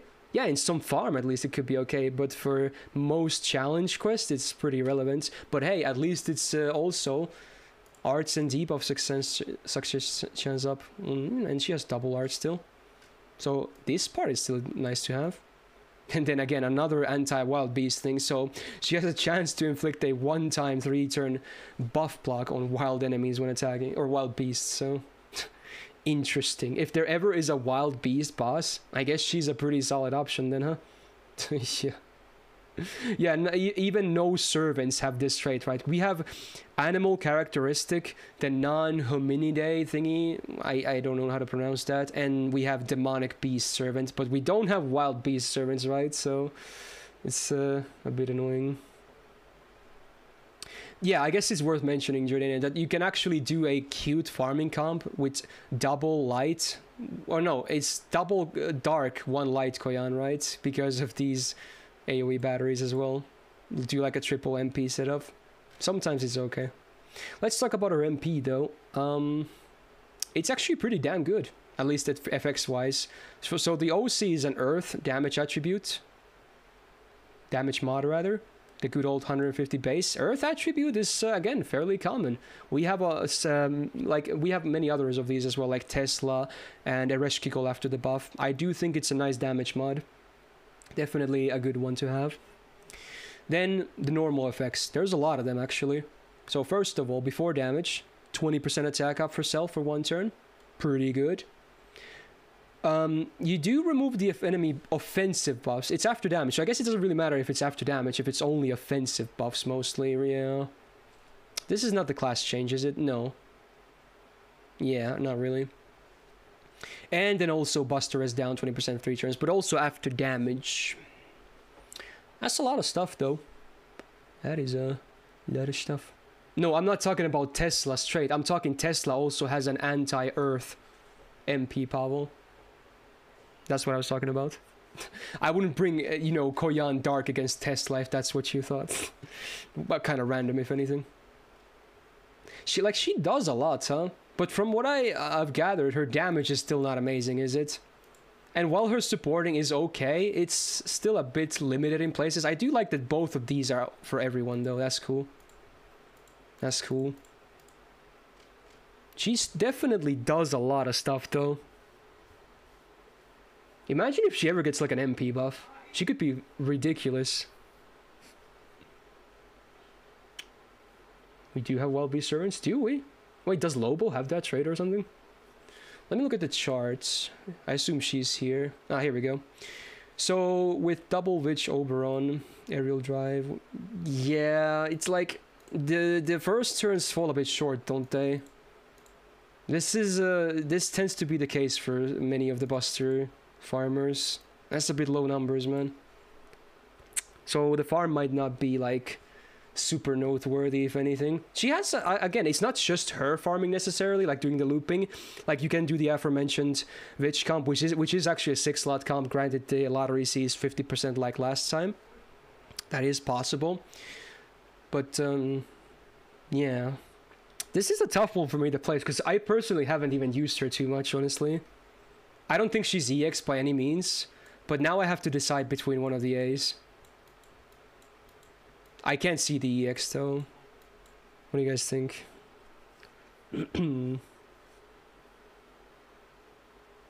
Oh wait, I guess the 6-slot with the triple Koyan is still... you don't need the 50%. Yeah, you're right actually. A lot of people are saying A+, huh? I do like that she does a lot though. Huh. Like, I guess we could maybe compare her to Hokusai, for instance, as a fellow, you know, mostly challenge quest-oriented AoE foreigner, despite obviously being arts.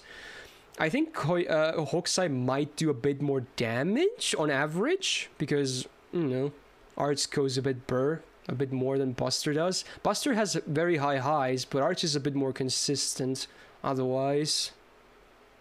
You're saying Hokusai should be A+ too. Interesting. I don't know. How much time will pass or new servants release for... It's not about new servants. I tend to just do these once a year, basically. You know, heuristic damage used to... Yeah, I guess yours is like a very unrealistic example. You think she's better than Hoku? I might be willing to place her in A+, honestly. I might be willing to do that. I still like what she offers on the table, even if her damage is not amazing. And yeah, she fits into a lot of different comps. Maybe not the best in like all different comps, voice crack by the way. But, you know, she brings still stuff to the table, a lot of it, so... And that 30% battery is sexy. Definitely is. So I feel like I can just barely justify an A+ here. And I think I'll leave Hokusai here as well. Even though I feel like sometimes you might want to bring Hokusai over her, honestly. But I feel like she has more use cases, if anything. Maybe that's the difference maker here. Hard to say. But I feel like you could, these two you could swap around with these two ranks, at least in my opinion. I might just leave them as is. I guess we have arrived to the end though, huh? We are done with foreigners and the one entry remains. It's sus. It's Mr. Oberon. There he is. I certainly have history with this man, needless to say, which I will ignore with this review, obviously, because this is not about gacha. Anyway, what are we looking at? AoE buster, DPS, farmer, and first and foremost a support. I guess he even has a bit of stall potential. Is not amazing, but I guess it's worth noting if anything. I just mainly think he's really good at supporting. Like his DPS, his farming, and his stall, they're not that good. They're just not that good. You can do a lot of that stuff, but you might have better options anyway. But hey, at least his supporting is mostly for farm, if anything, is pretty poggin. Third Ascension? Okay, there you go. Best Ascension, fight me. Anyway, what are we looking at for stats? We're still going to cover this, of course. 11.8k attack is higher than average, but again, we're back to now a pretender, so you know, it's not like we're foreigner anyway. So in a lot of the use cases, it's still a 1.5x damage mod, so on overall, it doesn't do the best damage, I suppose.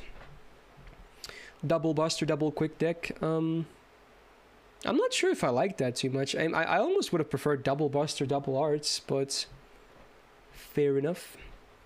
His gains are not bad. They're not amazing, but they're not bad either. But, you know, if you want to use him for gains, you could also just use his batteries on himself too, I guess. Yeah, I know most people like the third one. I like me a wholesome math, okay? I don't care. You guys can have your edgy ones. That's fine. Alright. Let's talk about skills, because this is really noteworthy stuff right here. So it's a party 20% battery, and party 30% MP damage for 3 turns and a 5-turn cooldown. So even outside of the farm stuff, obviously, I would say it's a good skill. It's still a good skill. It's basic as hell, but it's a great skill. Even outside of like buster farming. The effects compared to the cooldown is good. It's good. Yeah, it's just a way better tactics. A much better tactics. Second skill, there's the other battery. This one is a single target 50%. And you get a 20 star bomb, but after the turn, your turn is over, you drain the target by 20%. But in buster farming, it's kinda irrelevant anyway. For DPSing, it sometimes can be annoying. Let's say the one you give this to gets like a nice Brave Chain follow-up to get a bit of more refund as well from the face cards. This would hamper those refunds a little bit.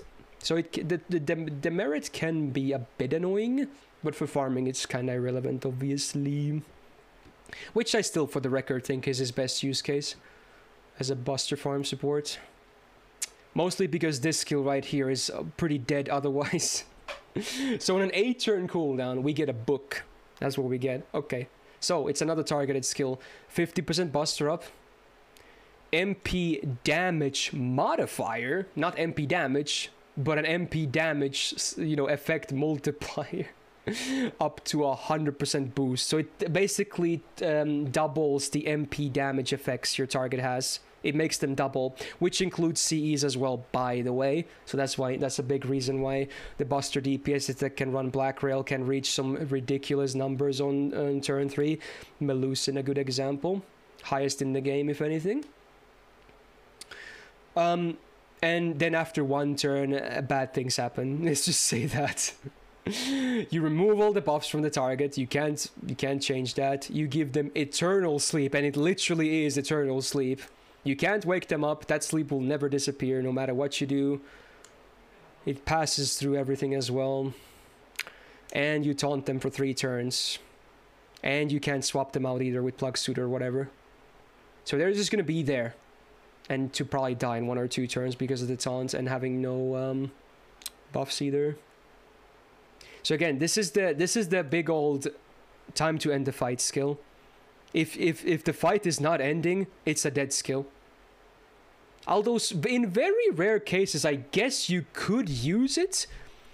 to maybe absorb a single target MP. Let's say you have someone in your team, in a challenge quest team, who has already used all the MPs and skills and is just kind of dead and not leaving like your main DPS. You could kinda do that, but then again, it's also a waste of the damage buffs here, but it has a little bit of flexibility in that sense as a taunt. But it's still not ideal because you're just going to waste the other buffs otherwise, but yeah. A bit of flexibility because it can basically, because they're gonna die in 1 or 2 turns basically because of that taunt, so it's a bit, you can get some backliners in as well. But yeah, this is the reason why Buster farming, at least the ones that use Oberon, have like the insanely high numbers on wave 3 for MP damage. Remember that while on paper, double Oberon can loop 3 times. It doesn't clear any wave unless you get MP5. Yes, I was about to get to that. His farming is not great. His damage kind of sucks. Himself, that is. Okay, let's talk about passives, though, because there's quite a bit of this stuff. So, party debuff success rate up against enemies that are not foreigners while he's fielded. Cool, but then we have the fun stuff, which I also forgot recently. So there's a bit of a troll thingy going on here. So while he is on the field, Merlin buffs get their buff success rate up go down 20%, which means all of Merlin buffs now only have an 80% chance to land. Which can be a big problem. Which, this is a big problem why Oberon himself isn't, like, he could be a way better farm, honestly, he could. But you can't field Merlin with him, you can't. He would be one of his best supports. Like, that's the fun part. Merlin would be one of his best supports. But it's gonna be inconsistent, so you can't do that. But you can't do it in, outside of farm, you can't do it in CQs either, because you need to land his buffs. Includes his MP buffs, by the way, obviously. Is this like the only territory creation E-? I want to see. This is funny. It is! Wow. That's funny. Well, he only has 1 arts cut anyway, so it's mostly a meme as well, if anything. Debuff success rate up is okay, I guess. Riding A. You know, he does have that double quick on 4 hitters, so it's actually not bad. And then a pretty cool passive on the final one. He is just mental debuff immune. And also immune to curses. That's pretty strong. Do like that. Very useful. Good passive.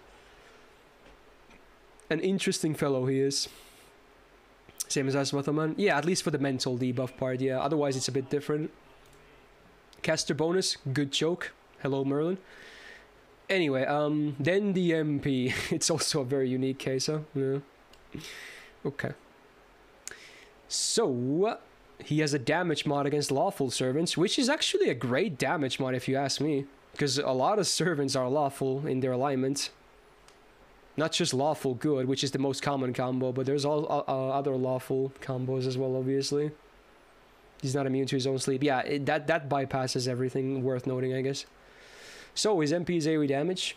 Removes offensive buffs. So it's the same as Koyan Dark just now. After damage, remove offensive buffs. And then you sleep the enemy after damage for 1 turn. But you also give them invul for 1 turn. But for stalling, it doesn't really matter too much. Because for your damage would break the sleep anyway. So I guess the invul prevents that. But for other reasons, it's a bit awkward, isn't it? Yeah. Man, this guy. Like, I had to debate myself so much in where I'm going to place him and whatnot.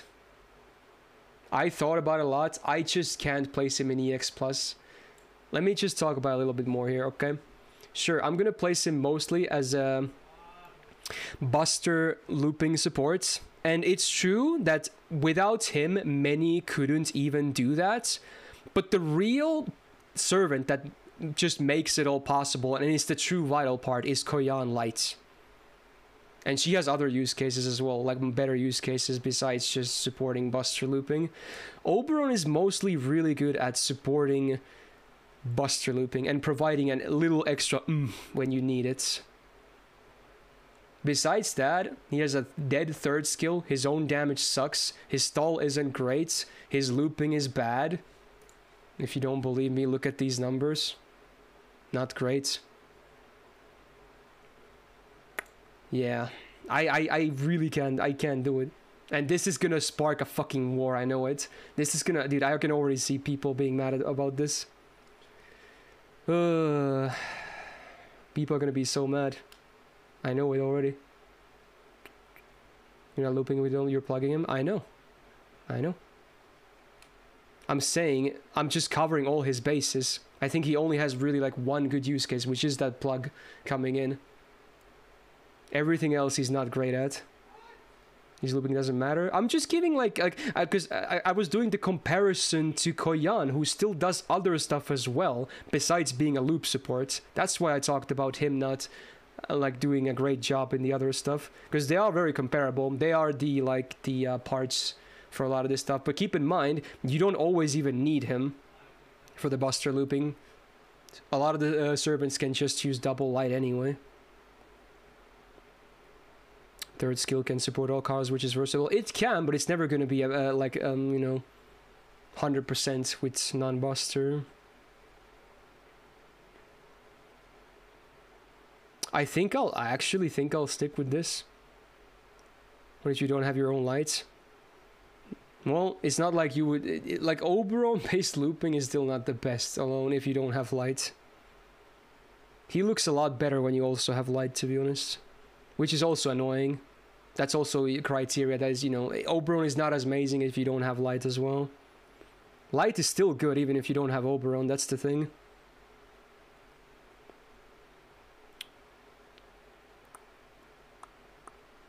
Yeah. I think I'll stick with his rating. Yeah, it's noteworthy he has a 70% battery. Yes, it is. But I still can't do it. I can't do it. I can't do it. And I know if I get flack from this, so be it. So be it. As much as I like the guy as well. He's actually... I really like his character and everything, but... yeah.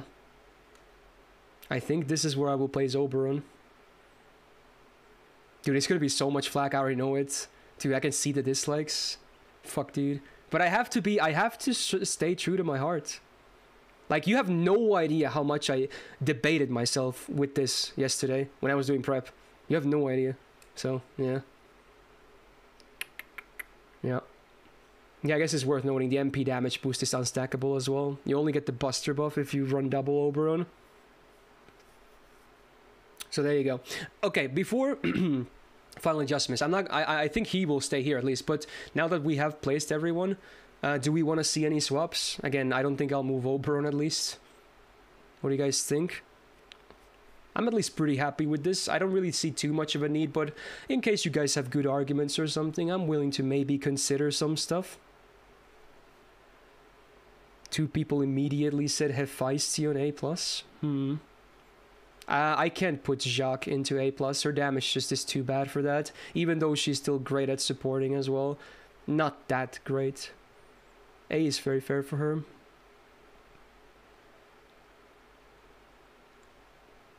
Yang isn't 3 tiers above Abigail. She's not though. She's 2.5.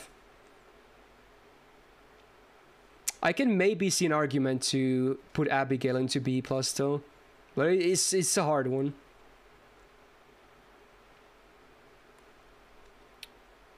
Do you guys really think Hephaestion is A+?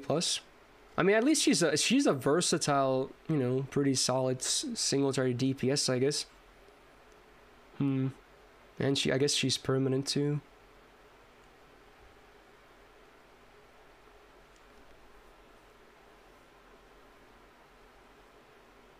Maybe I should put her in A+ then. Just because she's permanent, if anything. Maybe that's the difference maker here.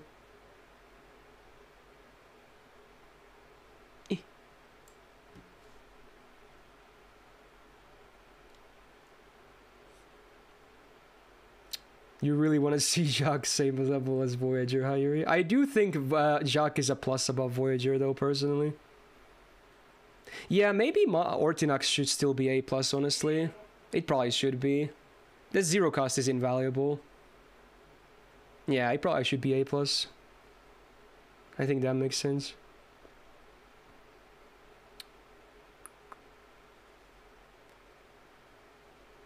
So people also kind of want to see Hokusai in A+, if, I guess because Koyan Light or Dark is there, maybe. I can maybe see that as well. And I've used her a lot too, so, Hmm.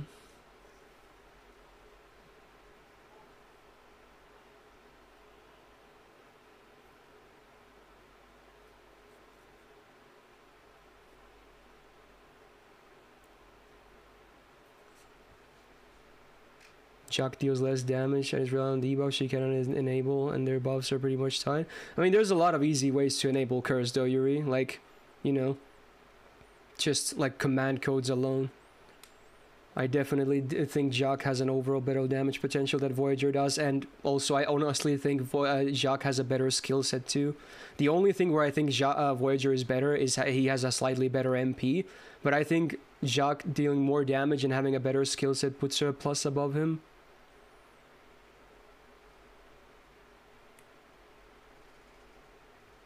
I mean, you could bring Douman, for instance, Yuri, if you want curses on AoE.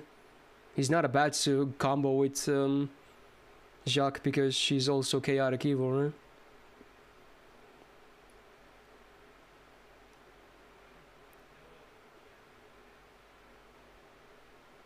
Voyager loops, Jacques doesn't. I mean, it's numbers, man. It's hard to argue, man. I don't know what you're talking about. This was tested. This is true.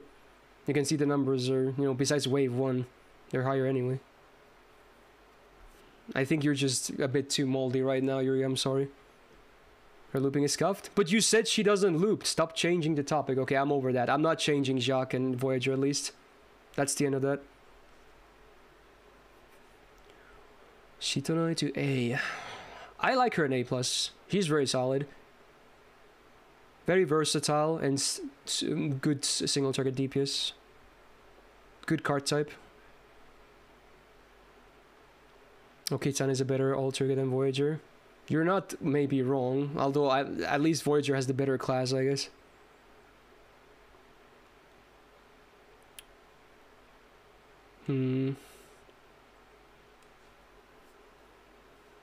Melt is better than Sitonai. If we had better quick supports, I'd agree, but no. Blame the supports. Because those are obviously taken into account in my criteria. KP looping reliably kills 90+. Are you saying she should be like A then or something, Rish? I guess.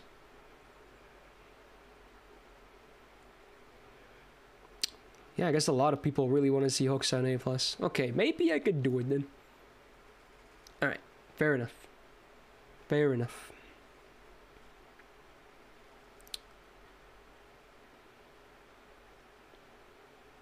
I guess maybe I could bump Kingprotea if she actually loops 90+ consistently. But are we talking about, like is it MP1? That's the difference maker. It's a K-scope thing, but she can, so I think it's worthy of A. MP1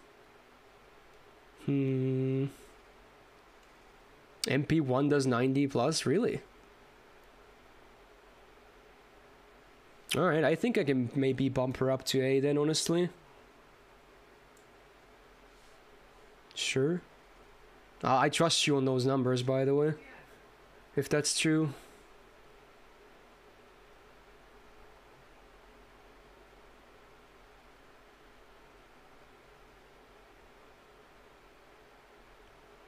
I think I might be okay with this now. I know obviously not everyone will be happy with some of the placements, but I think I'm finally, you know, starting to be like, I think I'm gonna... Yeah, it's a middle finger again. Fucking hell. It happens so often, okay? Okay.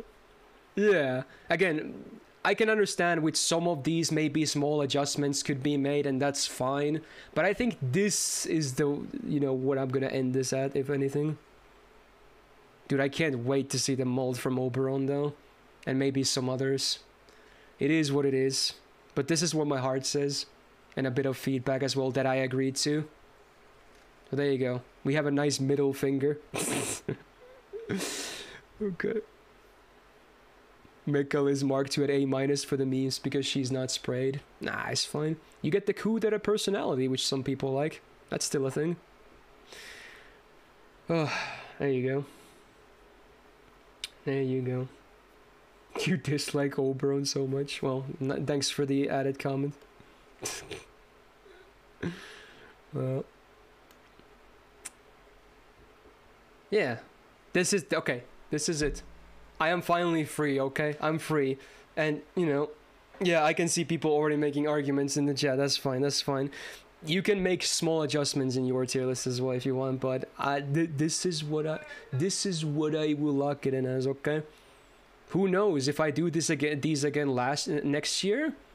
Some might be seeing different spots, especially if new supports and or buffs happen, for sure. And again, feel free to, I can understand a lot of small adjustments for many of these. Not all of them. For some, many of them I'm very confident in my ranking, but for some I could maybe understand small tweaking. So there you go. I guess I should say a few words before I close this out, I guess. Even though some people are probably molding at me at this point, both on stream and probably watching this video. But hopefully, you know, again, you gotta keep in mind, this is just my silly opinion. So don't take it personally. You can have a different list and hey, that's totally fine. But anyway, yeah, this will close out the servant tier lists of 2022. It was a long, like, 2+ months. God damn. Again, apologies for the delay week because I got COVID. It is what it is. But I could finally end this. There might be, like, if we get buffs in the future again, I'm probably gonna, if the buffs are interesting, I'll probably do more buff breakdown videos, and maybe you can see some shifting in some of these lists. Granted, I still have them saved, hopefully. If not, whatever. But most likely, again, I won't be touching a full servant tier list thingy until 2023, because this is a lot of work. You'd be surprised. Like, every year, there's more and more servants. It's getting ridiculous. So... yeah, but maybe I'll still do these again next year. Maybe. No guarantees, but especially if people really want to see these, it's gonna encourage me more, I guess. Oof, there you go. Again, shout out to all the people that watch these fully, especially if you watch all of these, like you are an absolute certified mad lad or lass. That's crazy. Who would listen to me blabber for that long? I don't know. But I appreciate it, I guess, nonetheless. Very cool. There might be maybe some other fun tier lists in the future. Not gonna talk about stuff like this though. Who knows, some people maybe want to see a revamp of the MP animation thing, or maybe other stuff I haven't done yet. We could do command, like, you know, CEs or mystic codes or whatever. I'm down for ideas, and if you have any, I guess you could leave them as comments as well or something. Sorry if some people lost their weekly podcast with this, I guess. Again, I'll take that as a compliment. Pretty funny. And yeah, I guess with that, again, if you enjoyed all of these and this, leave a like if you can. Really helps a lot.